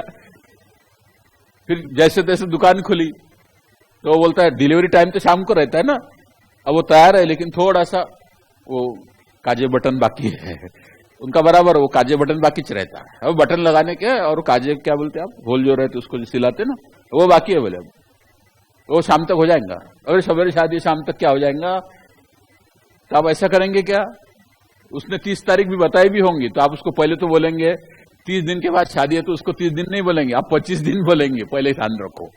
कुछ 2-4-5 दिन अपने पास रखेंगे कि नहीं रखेंगे। 30 दिन के बाद शादी, तो उसको तो 25 दिन के बाद ही बोलेंगे, ठीक है। और 25 दिन के बाद भी उसने 25 दिन की डेट दे दी आपको, 25वें दिन की, तो 25 दिन तक भी आप वेट नहीं करेंगे, आप 20वें दिन से उसको फोन करेंगे, अरे हो गया क्या, अरे देखना यार 25 तारीख है अपनी, फिर अरे हो गया कि नहीं, ऐसा आपको परस्यू करना पड़ता। बट जिस दिन डाला उस दिन से परस्यू नहीं करेंगे, 25 दिन के थोड़ा सा 2-3 दिन पहले से परस्यू करेंगे। That pursuing is expediting the delivery. तो जैसे आपने ऑर्डर प्लेस कर दिया, यहां तक के बाल बचे तक के तो कोई चिंता नहीं आपको, लेकिन 120 पे टच कर दिए तो खतरे की घंटी बजना शुरू होना चाहिए, और सप्लायर को फोन करो कि भैया माल भेजा कि नहीं। तो उसको बोला अरे माल भेजा कि नहीं, हमारा ऑर्डर आया नहीं अभी तक। हाँ भेज दिया ना सर, भेज दिया बोल देता। फिर उसको बोलो ट्रक नंबर दे, कौन से ट्रक से भेजा, ट्रक नंबर, बोलता नहीं अब थोड़ा आज भेजूंगा, हो गया ठीक है। तो ऐसे पीछे पड़ना पड़ता लोगों की, तब होता है काम, नहीं तो नहीं होता। तो पीछे पड़ने का काम शुरू करना पड़ेगा जब मिनिमम लेवल पे आप पहुंच जाएंगे। Are you following this? तो that's why we find minimum level. So पहले how to find minimum level, एक तो experience will find the minimum level, and if there is no experience, यदि हमें कैलकुलेट करना है without any availability of any other data, तो हम इस तरह से निकालेंगे maximum lead time to maximum consumption minus average lead time to average consumption rate, और वो आएगा safety stock. Generally we don't dig out of this stock, ये स्टॉक में से हम डिग आउट नहीं करते हैं। और यदि हमारी स्टॉक लेवल मिनिमम लेवल पे पहुंच जाती है खुदान खास्ता, तो we have to expedite the delivery. Expedite the delivery मतलब क्या? एक्सपीडाइट द डिलीवरी मतलब क्या कि हमें स्पीड अप करना है, यानी आपको उसको फोन करना है, फिर भी नहीं माना तो एक आदमी भेजना है, ये सब कार्यक्रम आपको करना पड़ेगा। तब कहीं आपका टोटल माल खत्म होने के पहले कंसाइनमेंट आ जाएगा, टोटल माल खत्म होने के पहले कंसाइनमेंट आ जाएगा। स्टॉक आउट होना बहुत बड़ा प्रॉब्लम है, ठीक है। Are you following this? फिर अब आगे क्या हुआ देखो, इसमें एक और एक अरेंजमेंट है। देखिए ये क्या था हमारा आरओएल, आरओएल है ना, ये maximum lead time to maximum consumer rate क्या है, आरओएल। इसलिए कुछ लोग फॉर्मूला इसको ऐसा भी लिखते, ऐसा भी लिखते, कैसा लिखते, आरओएल, यहां से यहां तक तो आरओएल ही है ना, minus average lead time into average consumer rate. Average है 6, average lead time into average consumption rate. अब ऐसा भी कर सकते हो। आरओएल कितना है, 270 आया था अपना, माइनस एवरेज लीड टाइम कितना है 6 और 25, तो आंसर तो वही आएगा ना सर, कि नहीं आएगा? उसमें थोड़ी कोई फर्क पड़ने वाला है, 120 की, ठीक है। तो आरओएल दो तरीके, मिनिमम स्टॉक, सेफ्टी स्टॉक दो तरह से निकाल सकते हैं, एक maximum into maximum minus average into average, और ROL minus average into average, समझा ना। अब इससे लोग कुछ उल्टा करते, उल्टा करते मतलब क्या, इससे आरओएल निकालते, इससे आरओएल। अब आरओएल आपको इस फॉर्मूले से आरओएल निकालना है तो क्या करना पड़ेगा, ROL will be equal to, ये इसको इधर डाल दो, minimum level plus average lead time into average consumption rate. इसलिए आरओएल के दो फॉर्मूले हो गए हमारे। आरओएल का एक तो हुआ था, दूसरा और एक, वो भी लिख लो आप, लिख लीजिए आप, दूसरा एक फॉर्मूला आरओएल का,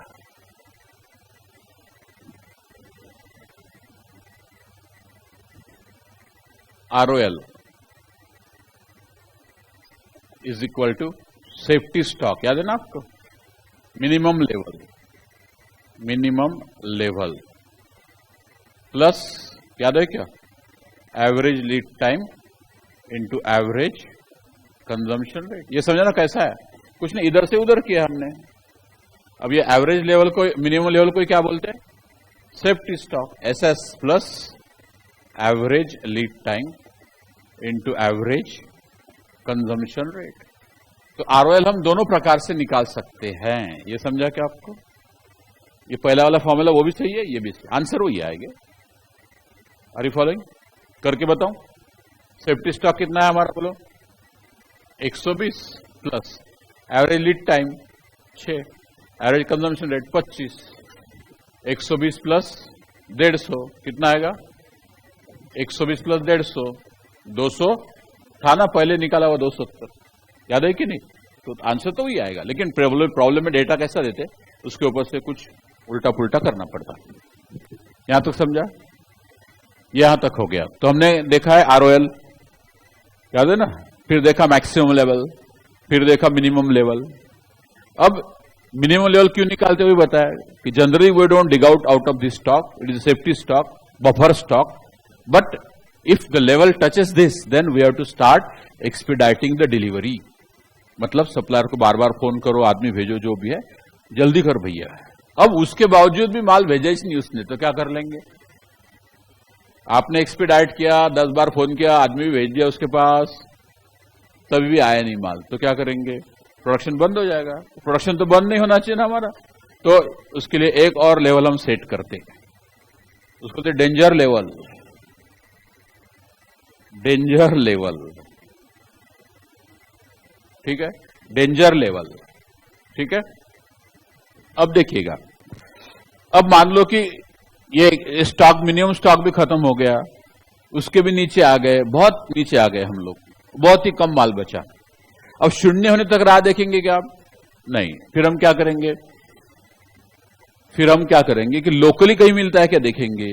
सपोज हमारे टायर्स का प्रॉब्लम है, ठीक है, ये टायर आ रहे हैं हमारे, मान लो चेन्नई से आ रहे हैं, अब हमें तो स्टॉक आउट हो रहा है, तो प्रोडक्शन रुकाने से तो अच्छा है लोकली जितने डीलर है उनको फोन करो, उनके पास से खरीद लो, ताकि 2-3 दिन तो चलते रहेगा आगे। Are you following? तो उसको बोलते डेंजर लेवल। तो डेंजर लेवल पहले ऐसे निकालते, वो लिख लीजिए, danger level,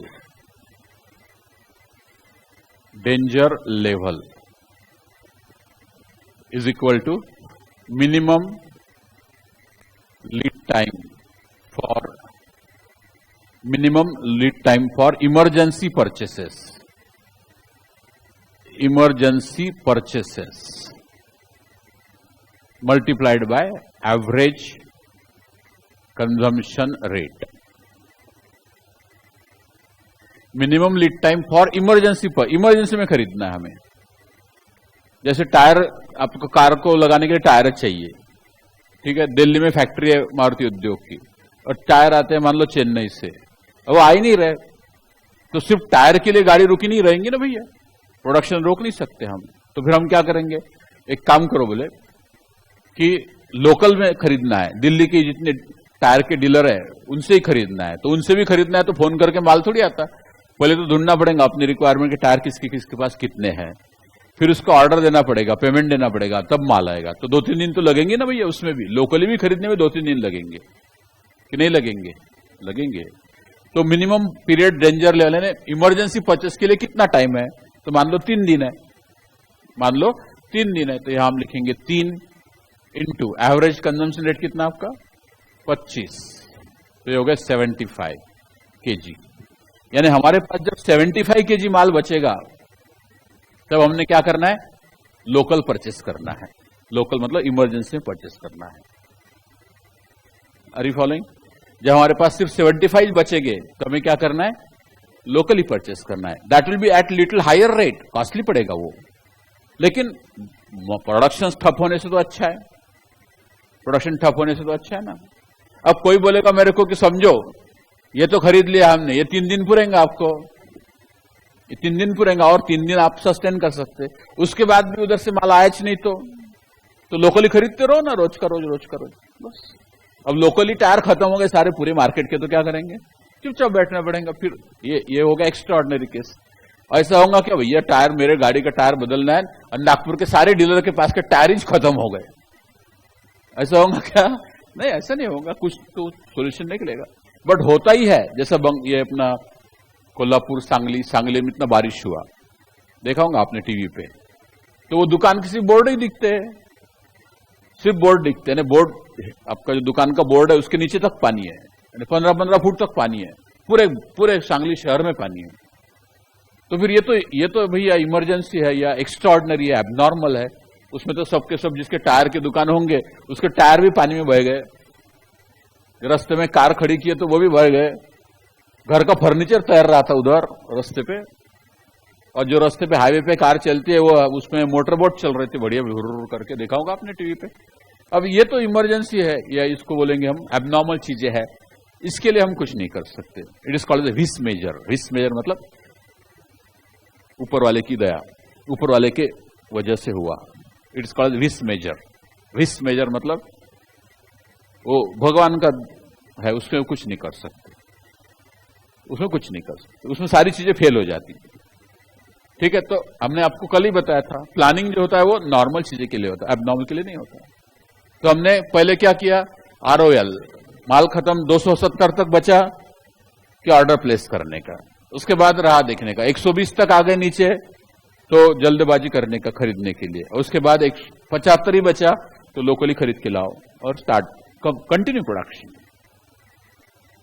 are you following? तो ये एक और लेवल हो गई, डेंजर लेवल। ठीक है, अब आप बोलेंगे कि आपने कभी इधर लिखा कभी उधर कभी उधर, तो भैया इलस्ट्रेशन है, इसको ऐसे ही बताना पड़ता। फिर इधर जो मैंने बड़बड़ाया है वो अच्छे से छाप के दिया है, एक बार हम उसका सामूहिक वाचन कर लेंगे।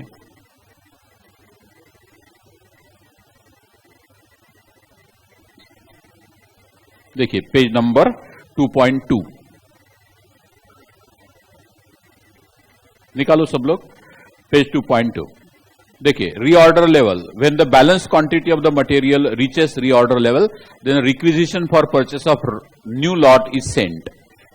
That means ROL shows when to purchase the material, बताया वही मैंने। फिर formula ROL equal to maximum level, maximum lead time to maximum consumption rate, वही लिखा है, वही अपने को पढ़ाया है, वैसी प्रॉब्लम किया। दूसरा फॉर्मूला दिया minimum level plus average lead time into average rate of consumption, वो भी बताया। ये देखो ROL मिनिमम लेवल और safety stock plus average lead time, ये दूसरा दो फॉर्मूले ROL के। देन मिनिमम लेवल, ROL हो गया, मिनिमम लेवल क्या लिखा है, minimum level is equal to ROL minus average lead time, है ना बराबर, वो दिया ना आपको, देखो आपको ROL minimum level equal to ROL minus average lead time into average consumption rate. ठीक है, फिर ROL कैसा निकालते हैं, maximum lead time into maximum rate minus average lead time into average rate, वही बताया आपको। फिर maximum level is equal to ROL minus minimum lead time into minimum rate of usage मतलब कंजम्पशन रेट प्लस EOQ और any other order quantity. फिर average level रह गया बताने का, अब वो तो आसान है।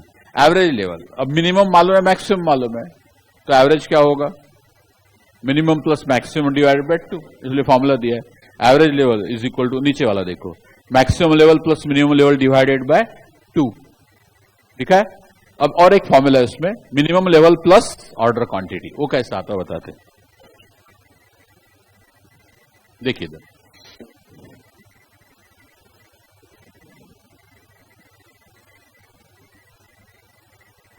अब आपकी मिनिमम लेवल है 120, यानी क्या होता है कि जनरली इसके नीचे लेवल आपकी जाती नहीं, जनरली मिनिमम लेवल के नीचे जाती नहीं। अब ये मिनिमम मान लो, इतना कम से कम तो रहना ही है, ठीक है।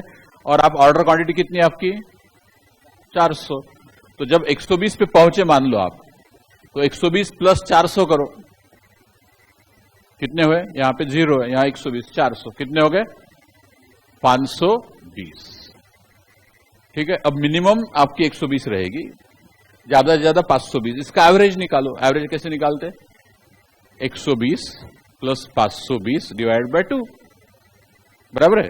अब 120 प्लस 520 डिवाइड बाय 2 कैलकुलेट करो आप, कितना आता है 320। अब इसको ऐसा निकालने के बजाय हम बोलेंगे इतना तो मिनिमम रहता ही है, हम बोलेंगे इतना तो मिनिमम रहता ही है, तो इतना तो रहना ही है, प्लस ये जो है ये फ्लक्चुएट होगा 400 200 400 200, 400 से 120 400 से 120, तो 400 का आधा कर दो, 400 का आधा कितना होता है 200, तो ये कितना आ गया 320। इसलिए फॉर्मूला बना SS प्लस Q/2, ये 200 क्या है क्वांटिटी, ऑर्डर क्वांटिटी का आधा। अब ये बात ध्यान रखें कि दोनों फॉर्मूले से अलग अलग आंसर आएंगे। हेलो, एवरेज स्टॉक का आंसर दोनों फॉर्मूले से अलग अलग आएंगे। जैसे यहां पे देखिए, ये SS प्लस Q/2 करने से 320 आया, और मिनिमम प्लस मैक्सिमम, आपका मिनिमम लेवल कितना दिया है मैंने 120, मैक्सिमम कितना दिया है 500, मैक्सिमम 590, डिवाइड बाय 2 करो, ये 320 नहीं आता, करके देखो 120 प्लस 590 डिवाइड बाय 2, 355 आ गया भैया। अब एवरेज एक फॉर्मूले से आता 320, दूसरे से आता 355, तो फिर अरे उससे क्या होता, please remember there is no need that one question should have only one answer, there can be multiple answers. Are you following? Average पढ़े हम, अरिथमेटिक मीन अलग आता, उसी नंबर का ज्योमेट्रिक मीन अलग आता, उसी नंबर का हार्मोनिक मीन अलग आता कि नहीं आता, तो दे आर ऑल एवरेजेस। तो एवरेज अनेक प्रकार से निकाले जाते हैं, तो दो फॉर्मूले से एवरेज अलग अलग आएगा, उसमें चिंता करने की कोई बात नहीं। फिर आप बोलेंगे हम एग्जाम में क्या करें, दोनों से कर डालने का, जिसको जो लेना है लेंगे, दोनों से कर डालने का। एवरेज लेवल ये फॉर्मूले से इतना, ये फॉर्मूले से इतना, ले भैया तेरे को जो लेना है ले, मार्क पूरे दे, बस,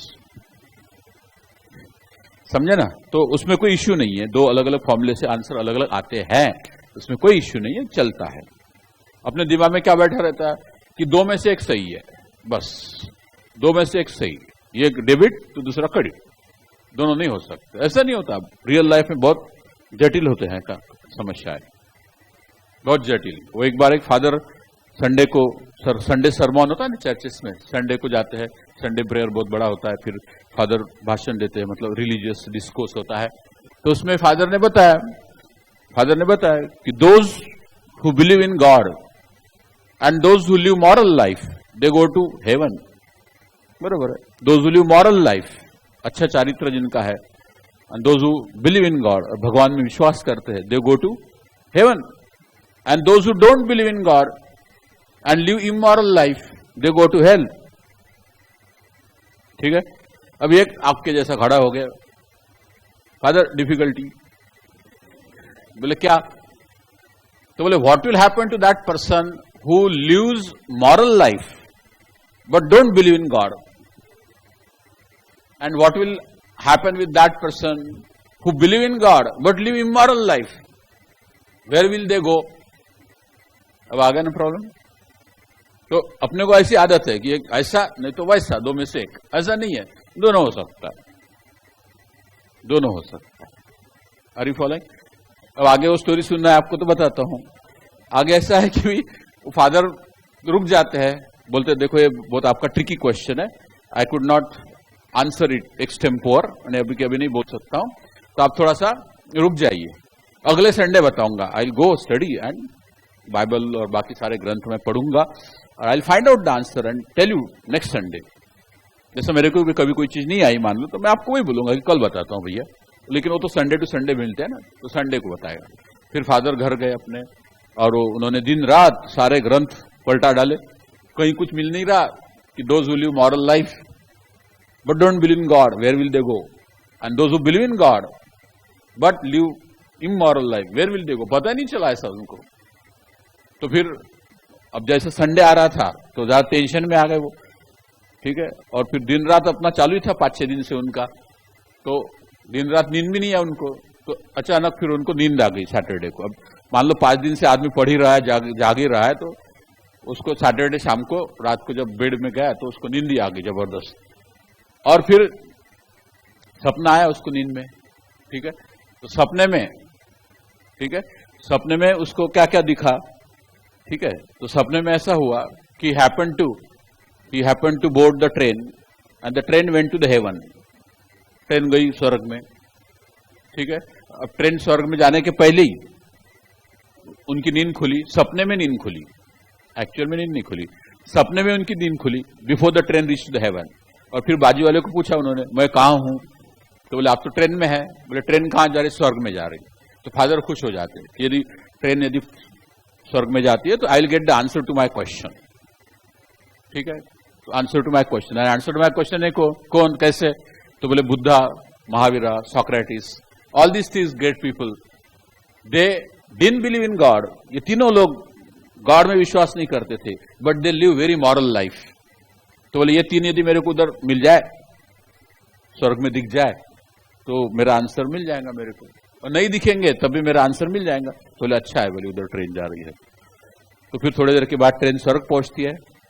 ठीक है, फिर वो प्लेटफॉर्म में उतरता है, तो जैसी स्वर्ग की कल्पना है वैसा कुछ दिखता नहीं, वैसा कुछ दिखता नहीं। कहाँ पे स्वर्ग जैसा कोई नंदनवन जैसा दिखता नहीं उसको, कहीं फ्लावर्स नहीं दिखते, कहीं कुछ नहीं। Everything was dull and dusty and few sadhus they were lying in the dust, पड़े थे अपने साधु। ठीक है, तो उसने उसको पूछा कि बोले क्या है स्वर्ग ही है क्या? तो हाँ, बोले बोर्ड देखो ना, स्वर्ग है ना, बोले बोर्ड। तो फिर बोले स्वर्ग में तो बोले everybody is joyous, everybody is healthy, और बोले सारे फूल खिले रहते हैं, पेड़ पौधे खिले रहते हैं, और I am seeing this all dusty and all useless. तो वो साधु जो पड़ा रहता है धूल में, वो बोलता है कि ऐसा था बोले पहले, but since when those three people have left the haven has become hello.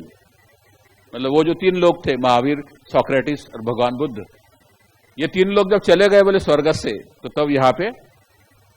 तब से यहाँ पे नरक बन गया, बोले स्वर्ग का नरक बन गया। तो फिर वो कहाँ गए? बोले वो नरक में गए, बोले। ठीक है, तो फिर then he boarded another train to go to the hell, एंड वो हेल में गए। फिर हेल में गए, खिड़की से देखा जैसी स्टेशन आया, तो everything was joyous, everything was full of flowers, और फिर but the board said that it is hell, ठीक है। तो फिर वो उतर गए और फिर उन्होंने बोला कि then I got the answer. फिर आंसर क्या? तो बोले Buddha never goes to heaven, Buddha never goes to hell, heaven goes where Buddha goes. तो समझे क्या? Buddha, Mahavir, Socrates never goes to heaven और hell, the heaven goes where Buddha goes. Are you following? Buddha का मतलब सिर्फ गौतम बुद्ध नहीं, बुद्धा का मतलब जो सिद्ध पद को, अर्यंत पद को प्राप्त हो गए, यानी जिन्होंने ये जो साइकिल है आपकी बर्थ और रिबर्थ की साइकिल है, इसको पार करके चले गए, जो पहुंच चुके हैं उस पार, उसको बोलते हैं बुद्ध। कुछ लोग उसको बुद्ध बोलते हैं, कुछ लोग अर्यंत बोलते हैं, कुछ और कुछ बोलते हैं, अलग अलग रिलीजन में अलग नाम है, बट उनका डीएनए एक ही है। कुछ समझे क्या आप? तो ऐसे ट्रिकी क्वेश्चन रहते हैं, चलो जान दो। तो ये हमारा कुछ समझा क्या कि कहां से शुरू हो गए? तो पता नहीं। चलो, तो इतने सारे लेवल आपको याद करने हैं। तो कहने का मतलब है एक फॉर्मूले से दो आंसर, दो अलग अलग फॉर्मूले से दो आंसर आते हैं, उसमें दिक्कत की कोई बात नहीं। इधर डेबिट तो उधर क्रेडिट, ये छोड़ दो। You have to accept multiple ways, multiple answers can be correct.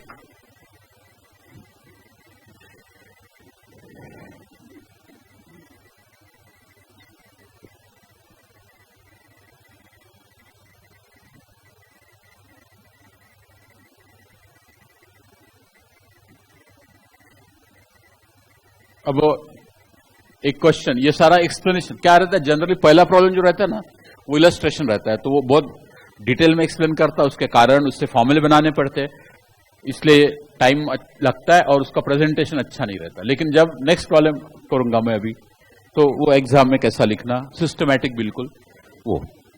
चलो let's do one problem. Question number 2.5। Question number 2.5।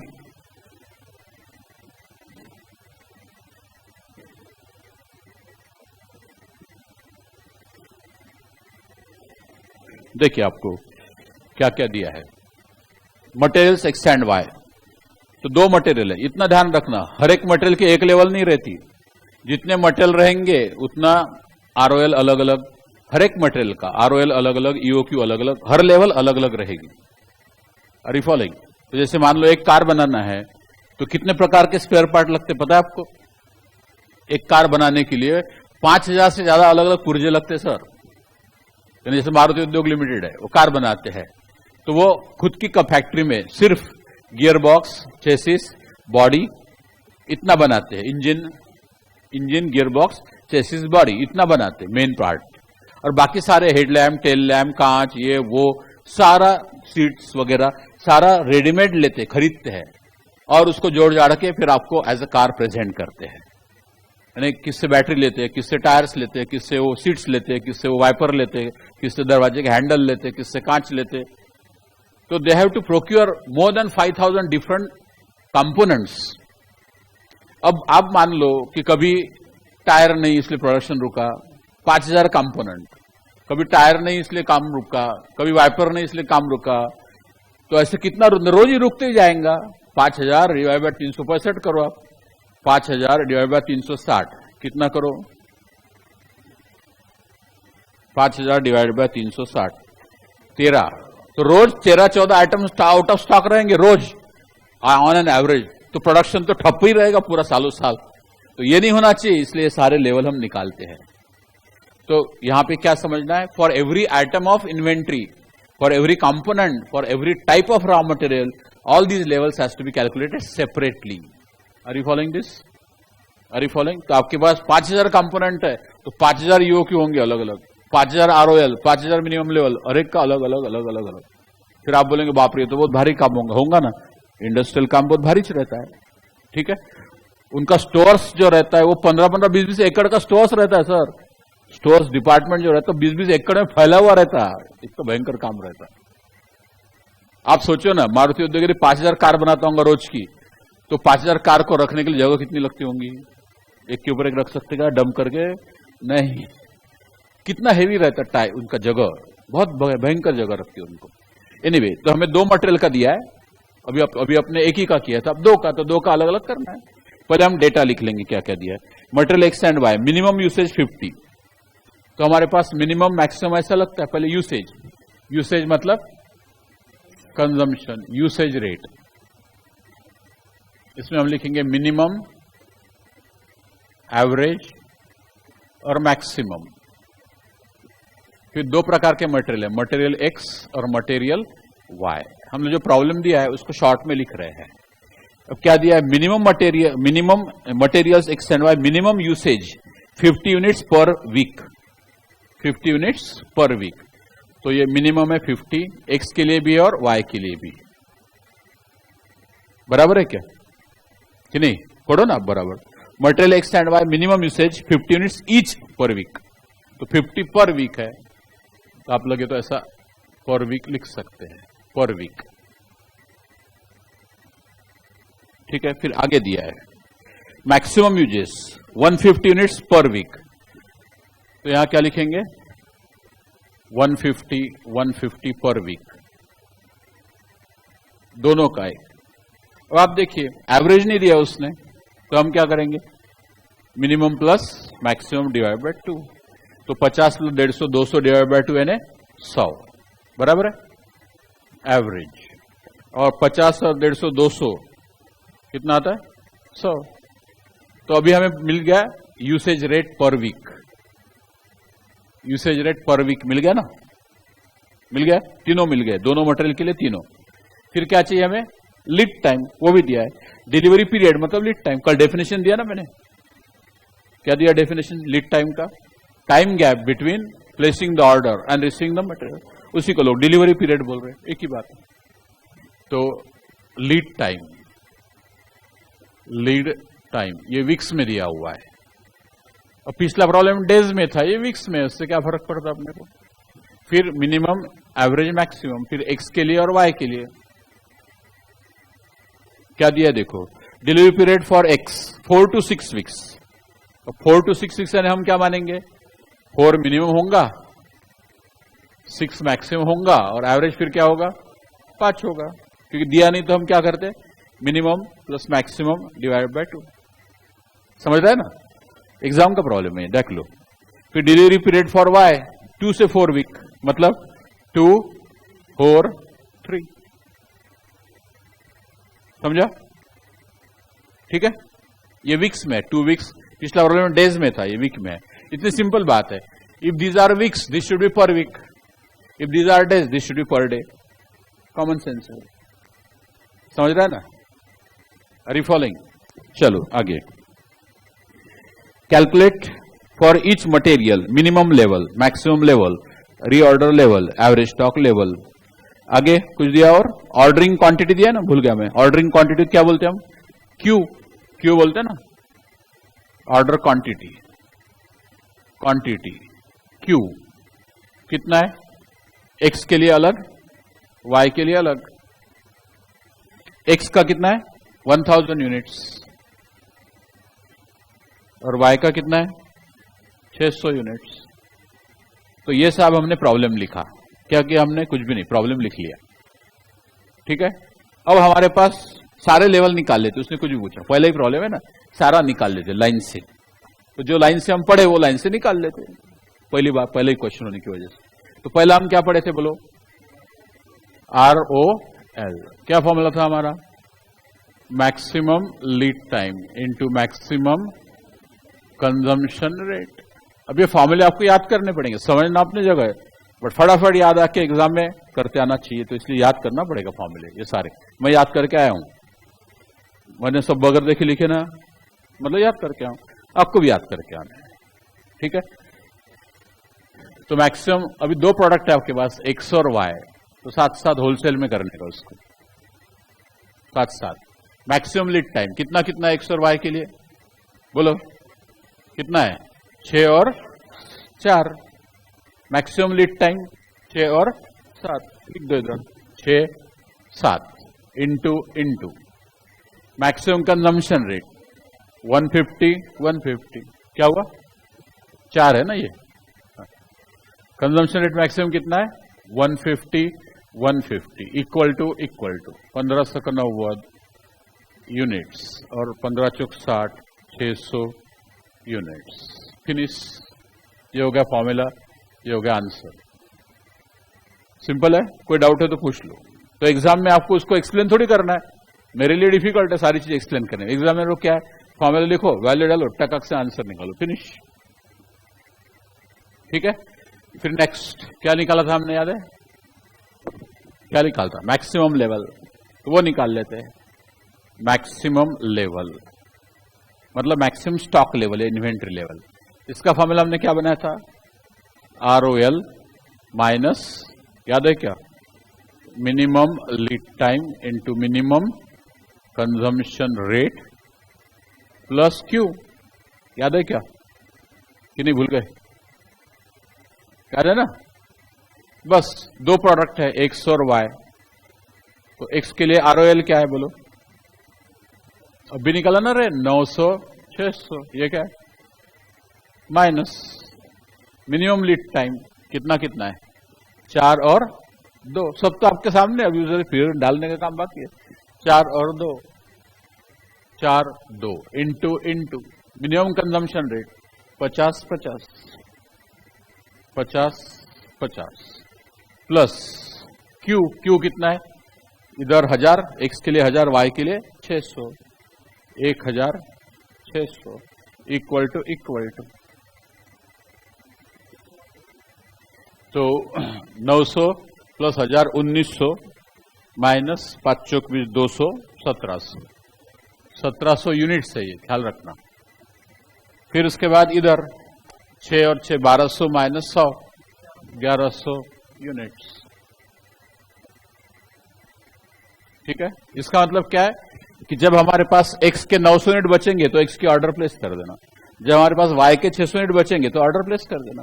इसका इससे ज्यादा नहीं बढ़ना चाहिए लेवल, इसका इससे ज्यादा नहीं बढ़ना चाहिए। बढ़ा तो इन्वेस्टिगेट करना पड़ेगा, क्यों बढ़ा, और एक्शन लेना पड़ेगा, करेक्टिव एक्शन लेना पड़ेगा। फिर तीसरा किया था हमने मिनिमम लेवल, याद है क्या आपको?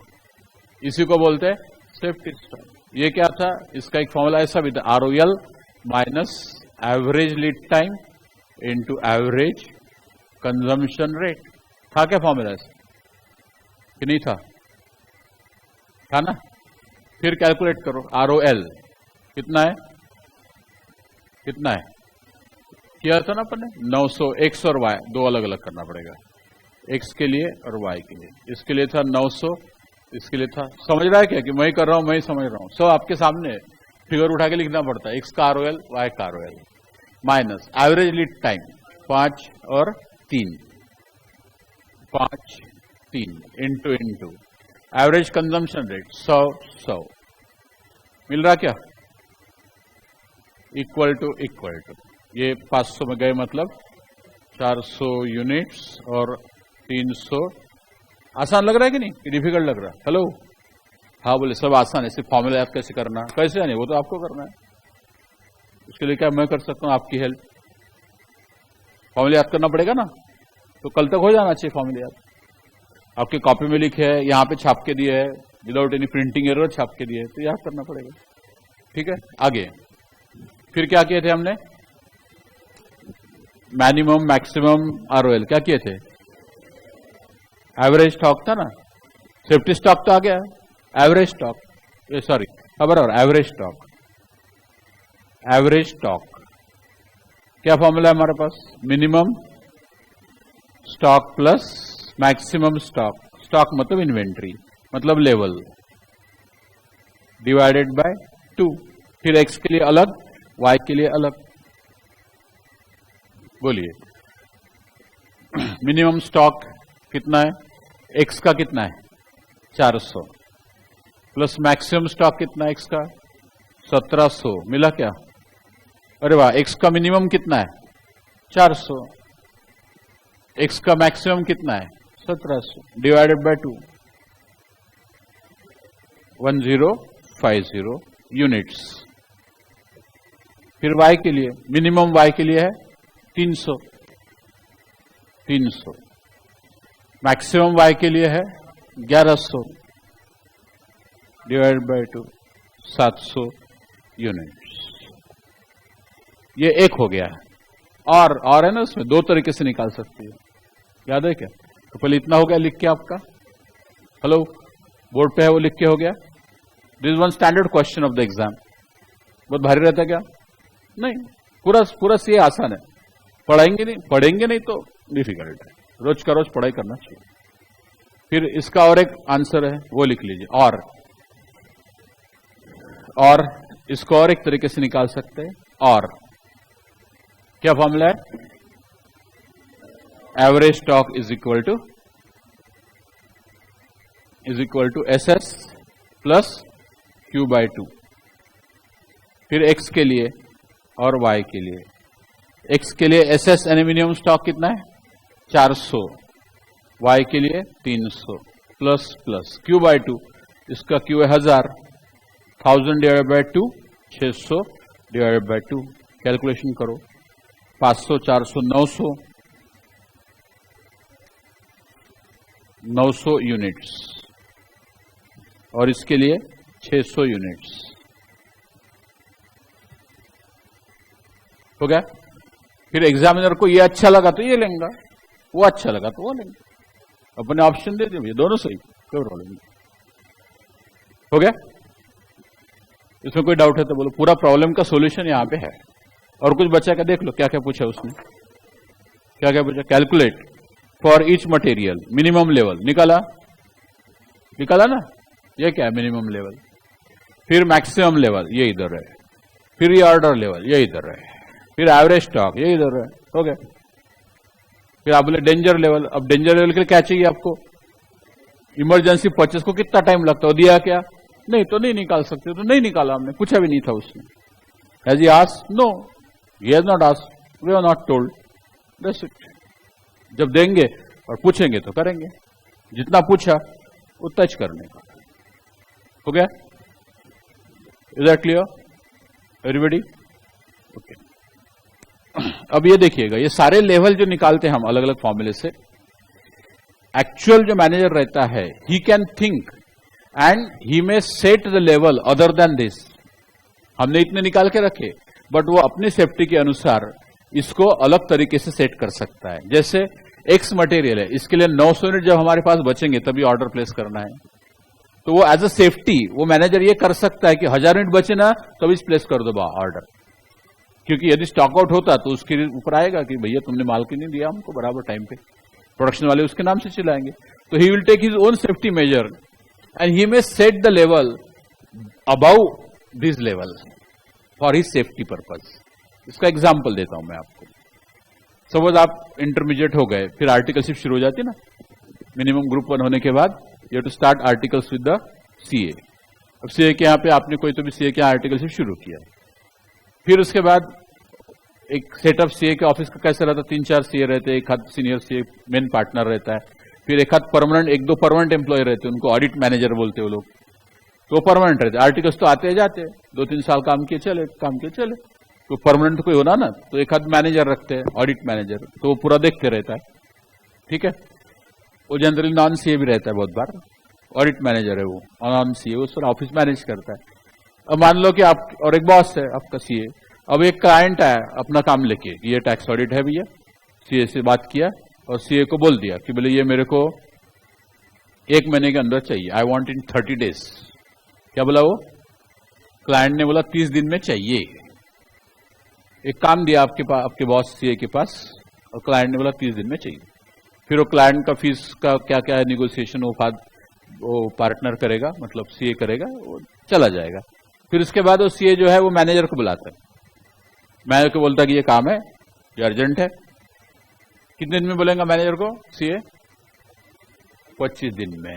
मैनेजर को बोलेगा कि ये 25 दिन में देने का है बेटा, तो बोलेगा हो सर, क्योंकि उसको मालूम है कि मैं इसको 30 दिन बोलूंगा तो शायद 30 दिन में नहीं होगा, तो जरा 5 दिन हाथ में रखो ना अपनी सेफ्टी, क्योंकि गाली तो बॉस को खानी पड़ेगी ना। काम टाइम पे नहीं हुआ तो क्लाइंट गाली किसको देगा? बस तो इसलिए बॉस क्या करेगा? 30 के जगह 25 बता देंगे उसको। फिर मैनेजर जो है वो एक आर्टिकल को बुलाएंगे कि आ जा भैया ये काम तू कर, और ध्यान रख 10 दिन में होना। ठीक है? क्योंकि उसको मालूम है 10 बोला तो 15 लगा था भैया सामने वाला, तो मैनेजर क्या करेगा? 10 दिन बोलेगा। तो हर एक जन क्या करता? अपना मार्जिन रख के काम करता। Are you following? वैसी रियल लाइफ में भी वैसी होता है कि यदि आपका एक्चुअल ROL 900 है तो वो जो स्टोर्स मैनेजर है वो 1000 रखता ताकि और जल्दी ऑर्डर प्लेस कर दे, थोड़ा स्टॉक ज्यादा बढ़ा तो क्या होता, स्टॉक आउट होने से ज्यादा नुकसान होता है।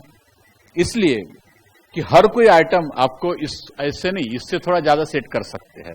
तो इफ इसके ये आपको इसलिए बता रहा हूं कि if the levels are preset, preset मतलब कि आपको ऐसा डेटा दिया और प्रॉब्लम करने को बोला तो ऐसा करने का, लेकिन किसी ने ROL दे दिया, मिनिमम लेवल दे दिया और बाकी लेवल निकालने को बोला, तो फिर जो लेवल उसने सेट किए हैं, चाहे वो सही हो गलत हो वो नहीं मालूम, उसने सेट किए वो लेवल यूज करके रिवर्स कैलकुलेशन करके बाकी चीजें आपको निकालनी पड़ेंगी। Because the manager is at source, is at place, जहां पे इंडस्ट्री वहां वो मैनेजर है, उसका अनुभव है, उसके हिसाब से उसने सेट किया, उसको चैलेंज नहीं करना आपने, और उससे बाकी चीजों को कैलकुलेट करना। ये समझ रहे हैं? जैसा कि ये प्रॉब्लम देखिए आप 2.6, ठीक है। अब इसने जो है मटेरियल ए के लिए रीऑर्डर लेवल फिक्स किया 8000, दिखा क्या आपको? 2.6 problem, reorder level material x के ए के लिए सेट किया 8000, जबकि हमें क्या पता है maximum level into maximum lead time करोगे तो 8000 नहीं आता, 8000 से कम आता। उसने ऑलरेडी सेट कर दिया 8000, तो 8000 से कम एक्चुअली आता है ये फॉर्मूले से, लेकिन उसने 8000 से ज्यादा सेट किया। Are you following? तो फिर आपको उसकी लेवल लेके बाकी चीजें निकालनी पड़ेंगी, ये मैं बोल रहा हूं आपको, तो समझ रहे हैं? तो जैसे इसने ROL ए के लिए, बी के लिए और मिनिमम लेवल सी के लिए, ये 3 लेवल दे दिए हैं, तो ये 3 लेवल यूज करके बाकी चीजें आपको कैलकुलेट करने रिवर्स वे से, तो समझ रहे हैं? तो जो सेट उसने किया है उसको टच नहीं करने का, उसको नहीं बदलने का, और उसको यूज करके बाकी लेवल कैलकुलेट करने का, और ऐसे प्रॉब्लम आपको घर में करने का, और जितना पूछा उतना ही करने का। जैसा क्या पूछा है मिनिमम लेवल ऑफ ए, तो बी का नहीं पूछा तो नहीं करने का। फिर पूछा है मैक्सिमम स्टॉक ऑफ बी, तो बी का करने का, ए और सी का नहीं करने का, मैक्सिमम स्टॉक। फिर रीऑर्डर लेवल ऑफ सी, सी का ही रीऑर्डर पूछा, ए और बी का तो उसे नहीं दिया, जितना बड़ा उतना ही करने का, चुपचाप करता है पक्का। तो ये प्रॉब्लम पढ़ के अच्छे से करके आना है, कितना भी टाइम लगे। ये आप घर में करते हो तो टाइम ज्यादा लगेगा, but that will improve your learning. और ऐसा आप 15-20 दिन लगेंगे आपको, मतलब मेरे साथ ट्यून अप होने में और आपका IQ बढ़ाने में थोड़ा 15-20 दिन लगेंगे, उसके बाद फटाफट होते जाएंगे। बट आप करेंगे नहीं कुछ तो कुछ नहीं होगा साहब। और कॉस्टिंग का ऐसा है कि हर प्रॉब्लम अपने आप में अलग रहता है, ऐसे स्ट्रेट फॉरवर्ड प्रॉब्लम बहुत कम पूछते हैं, सीधा फॉर्मूले में डालने वाले बहुत कुछ तो भी आड़ा टेढ़ा ही रहता है उसमें। तो वो आड़ा टेढ़ा जब जमेगा जब आप खुद प्रैक्टिस करोगे। मैं तो करूंगा ही, ये मेरी प्राइमरी रिस्पॉन्सिबिलिटी है, मैं करूंगा, लेकिन मैं करूंगा यानी आपको आ गया ऐसा नहीं, तो पहले घर में आप करके देखेंगे, ठीक है। तो ये 2.6 का आपके लिए होमवर्क है। फिर 2.7, 2.8, 2.9, 2.10, 11 मैंने कल लिया था कल ही, बराबर है। 2.12, 2.13, 13 तक के करना है बेटा आपको कल। 13 अच्छा नंबर नहीं, इसलिए 14 तक के करो। 14 तक के करना है। अब 14 ने 14 प्रॉब्लम बोले ऐसा मत बोलो, उसमें से 2-4 तो ऑलरेडी हो चुके हैं और आधे आपको आएंगे, आधे नहीं आएंगे, तो ऐसी ज्यादा नहीं बचते। पूरे करके देखो, I will do it tomorrow. तो इसका मतलब आज क्लास खत्म नहीं हुआ, अभी बाकी है, एक आध और करूंगा ना, अब टाइम है भी 9 बजने को। चलिए फिर से वो 2.4 बचेगा, क्योंकि 20 मिनट बचे हैं, होगा नहीं ना भैया, तो कल पोस्टपोन करते हैं, ठीक है। तब तक एक हाथ प्रॉब्लम कर डालते अपन, क्योंकि कल तो मुझे करना ही है, तो कल करे सो आज करे, आज करे सो अब भी, बराबर है ना। लेकिन सीए वाले स्टूडेंट, कुछ स्टूडेंट का अलग हिसाब रहता है, वो बोलते आज करे सो कल, कल करे सो परसों, इतनी भी क्या जल्दी है, सीए करना है बरसों। ऐसा आपका मत रखो, आपका मत रखो, डेली का काम डेली करना है। जो मोस्ट सक्सेसफुल बिजनेसमैन है, मोस्ट सक्सेसफुल एंटरप्रेन्योर्स है, वो बोलते हैं कि you work like there is no tomorrow, मतलब आप अपने सारे काम सोने के पहले पूरे कर डालो, ये मान के कि मैं आज मरने वाला हूं, there is no tomorrow for me. इस तरह से करो। जैसे मान लो व्हील बनाना है, मेरे को व्हील बनाना है, व्हील मालूम है ना आपको, व्हील मालूम है कि नहीं? हाँ, यदि मैं मर गया तो मेरे प्रॉपर्टी किसको किसकी कितना मिलना चाहिए, इसका पूरा डिटेल रहता है, विल बोलते हैं उसको। अब मेरे को विल बनाना है, नाउ आई एम 65, किसी भी दिन फ्यूज उड़ सकता है, लेकिन आपकी बैच कंप्लीट करके जाऊंगा, तो अभी से चिंता, अभी से आपको चिंता होगी नहीं तो बराबर है। तो मुझे विल बना लेना चाहिए कि नहीं, लेकिन वो कैसा, बाद में करेंगे, अब टाइम नहीं, बाद में करेंगे, ऐसे जनरली होता है। It is all procrastination. Procrastination मतलब यू कीप ऑन पोस्टपोनिंग, और कभी सडनली कुछ हादसा हो जाए तो फिर बड़ा प्रॉब्लम आता है। वो बेचारे का मतलब वो उसका समझो किसी को पैरालिस का अटैक आ गया, और उसके दिमाग में रहता है कि मेरे को विल बनाने में, बोल ही नहीं सकता, हाथ ही नहीं चलता सही मारने के लिए, पैरालिस हो गया, तब वो पछताता है कि अरे यार मैंने तो पहले कर डालना था ना। ये समझ रहे कि नहीं समझ रहे? तो वैसे ही अपना है होमवर्क कर डालने का, like there is no tomorrow. बोले फिर हम नहीं रहेंगे तो होमवर्क करके भी क्या फायदा। बराबर है कि नहीं? कुछ लोगों की फिलॉसफी अलग रहती है, उनकी फिलॉसफी ऐसी रहती है, भैया देखो अपन ने अच्छा जीना चाहिए, जो भी करना है कर लो, हम मर गए डूब गई दुनिया, हमारी तो डूब गई, बाद में बीवी बच्चों क्या होंगे वो देखते बैठे, हम क्या करना है, हम मर गए डूब गई दुनिया, बाद में तो हमको कोई बोलने वाला है नहीं, बोलेंगे तो हम सुनने को आने वाला नहीं है। ऐसा भी होता है कि नहीं होता है? होता है। तो there are different people, psychology अलग अलग लोगों की अलग अलग। तो आपकी साइकोलॉजी राइट होना चाहिए कि देयर इज नो टुमारो, मतलब आज का होमवर्क आज ही करना है। तो समझ रहे क्या? चलिए, तो एक हाथ दो में कल करने के वजह आज ही कर डालता, टाइम है इसलिए। 2.7 कल के होमवर्क में से कुछ आपको पूछना है तो पहले वो पूछ लीजिए। कल होमवर्क था ना, उसमें से कोई प्रॉब्लम आपको नहीं आया होगा तो हाथ ऊपर करके पूछिए। पहले कल का होमवर्क पेंडिंग है ना अपना चेक करने का।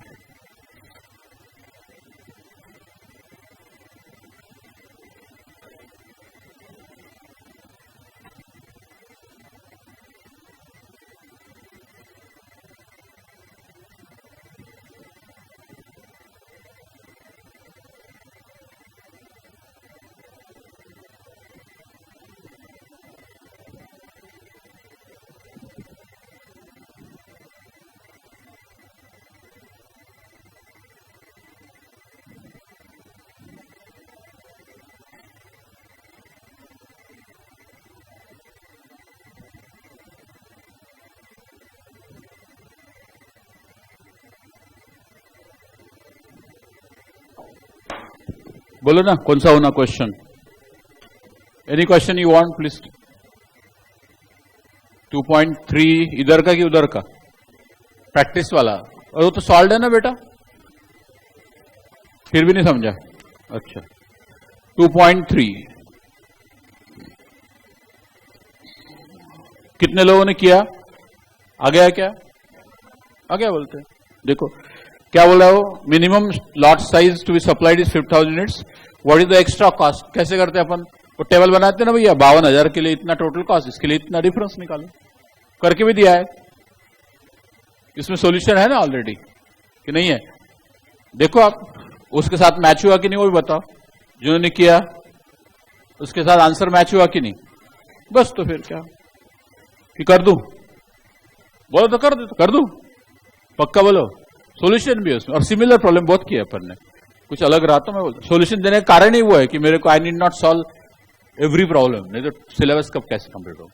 इसलिए सॉल्यूशन दिया, उसके बाद भी नहीं समझा तो you come to me after the class, I will explain. आगे बोलो, कुछ अलग रहा उसमें तो मैं करके दूंगा। बोलो। हाँ पूछा है, मिनिमम कैरिंग कॉस्ट पूछा है ना, तो सब जगह चेंज होगा। मिनिमम कैरिंग कॉस्ट कितनी रहेंगी? तो जितना स्टॉक कम लाएंगे उतना कम होगा, तो क्वेश्चन कोई मतलब नहीं। फिर भी आंसर देना है तो जो अवेलेबल लेवल है उसमें कम से कम कौन सा है बता देने का, खत्म बात। ठीक है, आगे बोलो।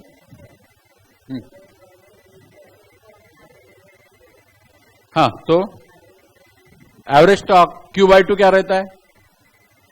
Average stock. तो अपन वो बोले कर ना बोले, एवरेज पे कैलकुलेट करते हैं। बहुत सारे लोग क्या होता है, एवरेज स्टॉक बोला कि प्रॉब्लम में अटक जाता है। अरे भैया हमने जो Q/2 क्या है, वो एवरेज इन्वेंट्री मल्टीप्लाइड बाय आई, तो वो बोला तब भी हम एवरेज लेते, नहीं बोला तब भी एवरेज लेते। तो इसमें ये लाइन एवरेज स्टॉक बोलने से कोई खास फर्क अपने को नहीं पड़ा, यानी जो रूटीन करते वैसी करने का। क्योंकि हम कैरिंग कॉस्ट कैसे निकालते? Q/2 इंटू आई। Q/2 क्या है? Average stock. तो बोले कर ना बोले वैसे ही तो करते अपन। तो समझ रहे कि नहीं? जैसे आपने शक्कर लाया, मान लो कितना लाया, कुछ तो बोलो ना फिगर, 10 किलो लाया। अब उनको हमने पूछा शक्कर कितना लाया, तो उन्होंने बोला 10 किलो लाया। अब समझ लो आप सब लोगों को समझ गया होगा। हेलो, क्वेश्चन समझ लो।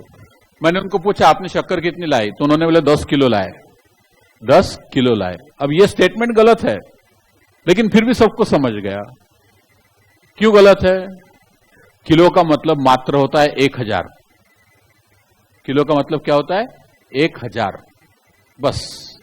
तो उन्होंने बोलना चाहिए 10 किलोग्राम, 10 किलोग्राम लाया, ऐसा बोलना चाहिए, 10 किलो नहीं। किलो का मतलब सिर्फ 1000 होता है, दैट्स ऑल। ठीक है, तो ये 10 किलोग्राम है, मतलब 10 किलो मतलब 1000 ग्राम। तो आपने 10,000 ग्राम लाया, तो 10,000 ग्राम बोलने में दिक्कत होती है, इसलिए 10 किलो मतलब 1000 ग्राम। अब बोलेंगे उसमें क्या होता, सब लोग तो बोलते। हाँ ठीक है ना, सब लोग बोलते, अपन समझते भी है, बट टेक्निकली गलत है। कैसे बताता हूं मैं? आपने पूछा मेरे को कि आपका घर, सर यहां से आपका घर कितना दूर है, यहां से मेरा घर कितना दूर है, ऐसा आपने पूछा, तो मैंने बता दिया मेरा घर 5 किलो दूर है। अब क्यों हंस रहे भैया? जब 10 किलो शक्कर लाए तो हंसे नहीं, और 5 किलो दूर है बोलने से हंसे आपने। क्यों हंसे? वैसा सुनने की आदत नहीं, वैसा सुनने की आदत नहीं। तो करेक्ट क्या बोलना चाहिए? 5 किलोमीटर। तो 5 किलो मतलब 1000 मीटर, यानी 5000 मीटर दूर है मेरा घर, 5000 मीटर दूर है। तो यहां पे आपको मीटर चाहिए और यहां पे ग्राम नहीं चाहिए। क्यों? आदत हो गई है 10 किलो बोलने की, गलत है वो।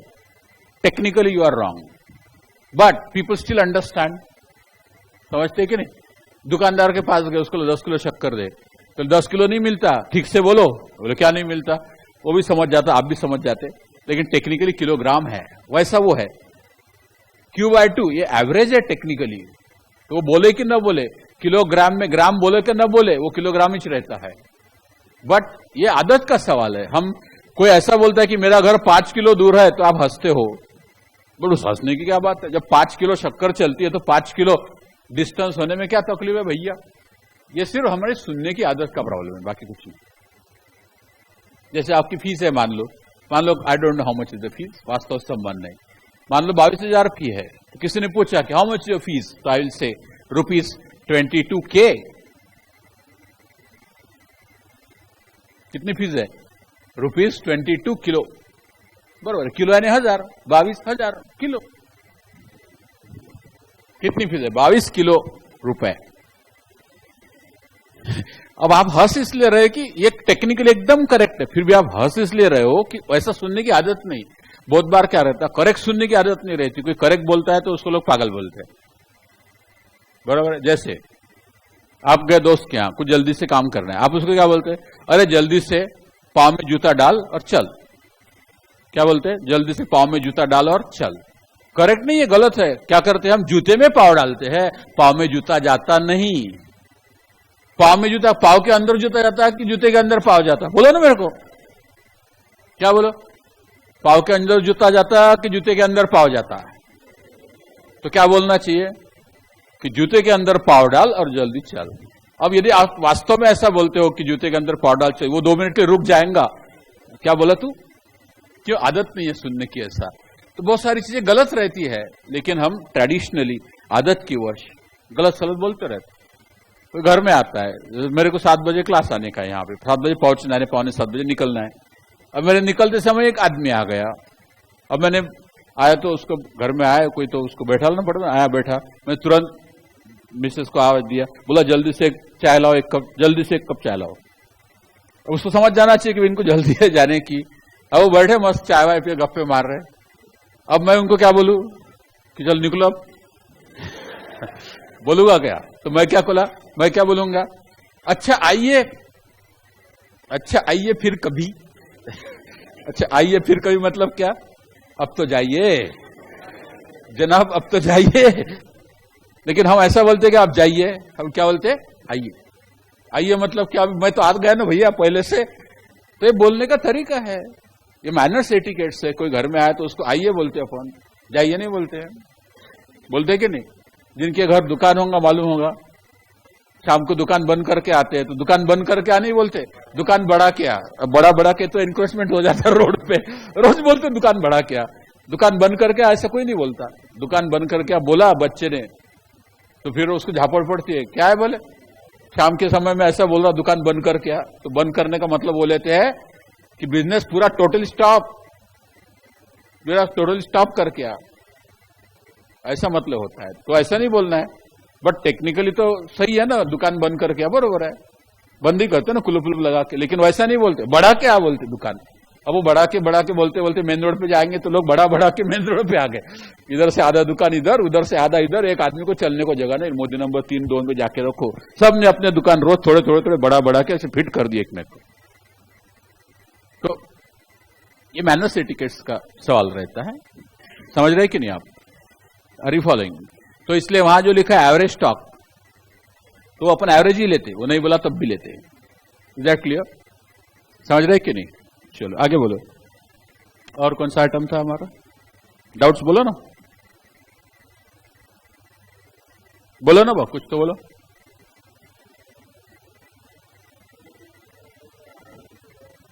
टू 2.1 में आय कितना रहेगा? हाँ 8% ऑन एवरेज इन्वेंट्री। तो पहले कुछ नहीं, आपकी मटेरियल की कॉस्ट कितनी है? 2 रुपए। 2 रुपए का 8% कितना होता? 2 रुपए का 8% 0.08, 0.16, बस आई इज 0.16। और एवरेज का क्या Q/2 इंटू आई करते ना अपन, Q/2 इंटू आई, तो Q/2 एवरेज इन्वेंट्री और उसको मल्टीप्लाइड बाय पर यूनिट 16 पैसे, खत्म। समझा ना? तो आई मतलब कॉस्ट इंटू परसेंटेज, 2 रुपए इंटू दिस। ठीक है कि कर दूं? और वहां पे उतना ही लिया है ना, क्वेश्चन में उतना ही लिया ना आंसर में। आंसर मेरे को मालूम नहीं, मैंने कुछ आंसर सजेस्टेड डाले हैं, कुछ मैंने सॉल्व किए, लेटेस्ट वाले जो मैंने सॉल्व किए, पुराने जो सजेस्टेड किए ऐसी कॉपी मारे आंसर। तो इसलिए लिखने का तरीका अलग हो सकता है, final answer should match. Solution का और मेरा यहाँ का फाइनल आंसर मस्ट मैच, लिखने का तरीका अलग हो सकता है, दैट डजंट मैटर। आगे बोलो, बोलो ना, कोई डाउट है क्या? पूछो, कुछ तो पूछो यार, नहीं पूछते?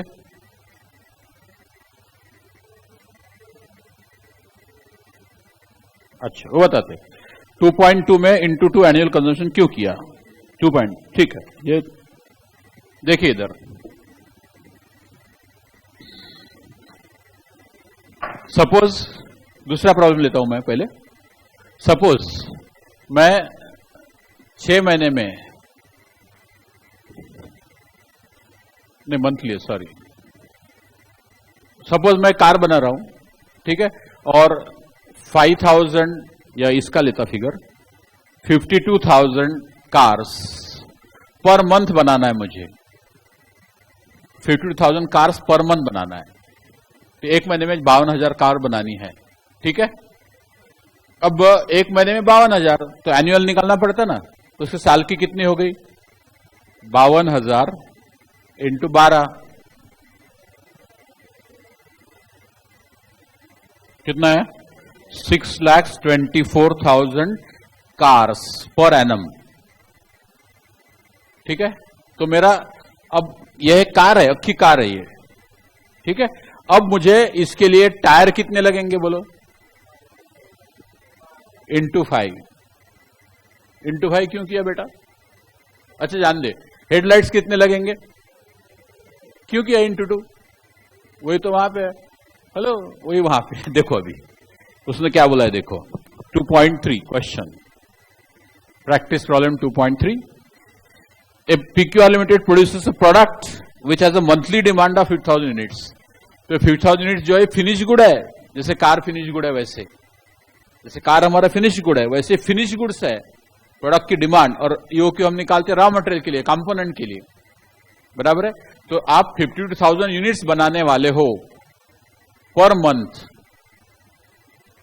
तो पर एनम कितने यूनिट्स बनाने वाले? ये प्रोडक्शन है, ध्यान रहो, प्रोडक्शन ऑफ फिनिश गुड है, तो साल के कितने बनाएंगे?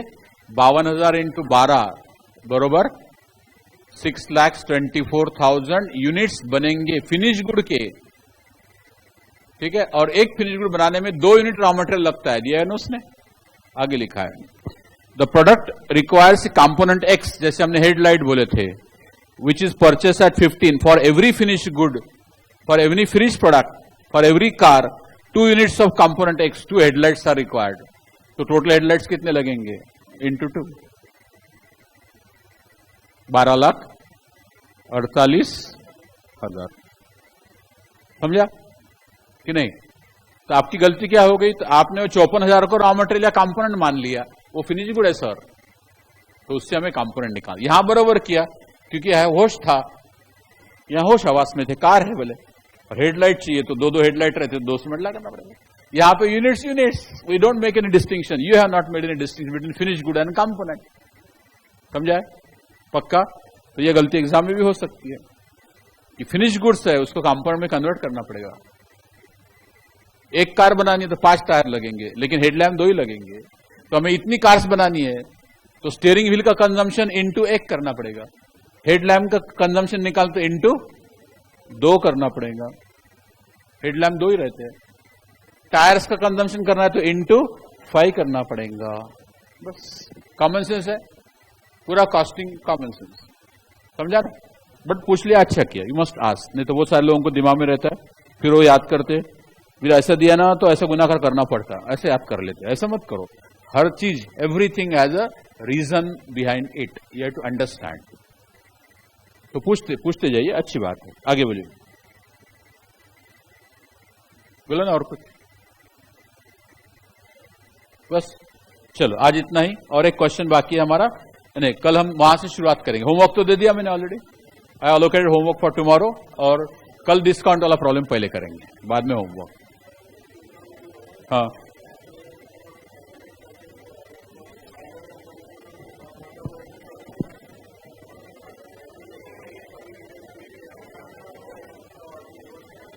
हेलो, आवाज थोड़ा कम करो, इधर आ जाओ ना भैया, लोगों चिल्लाना शुरू कर दो, इधर आओ।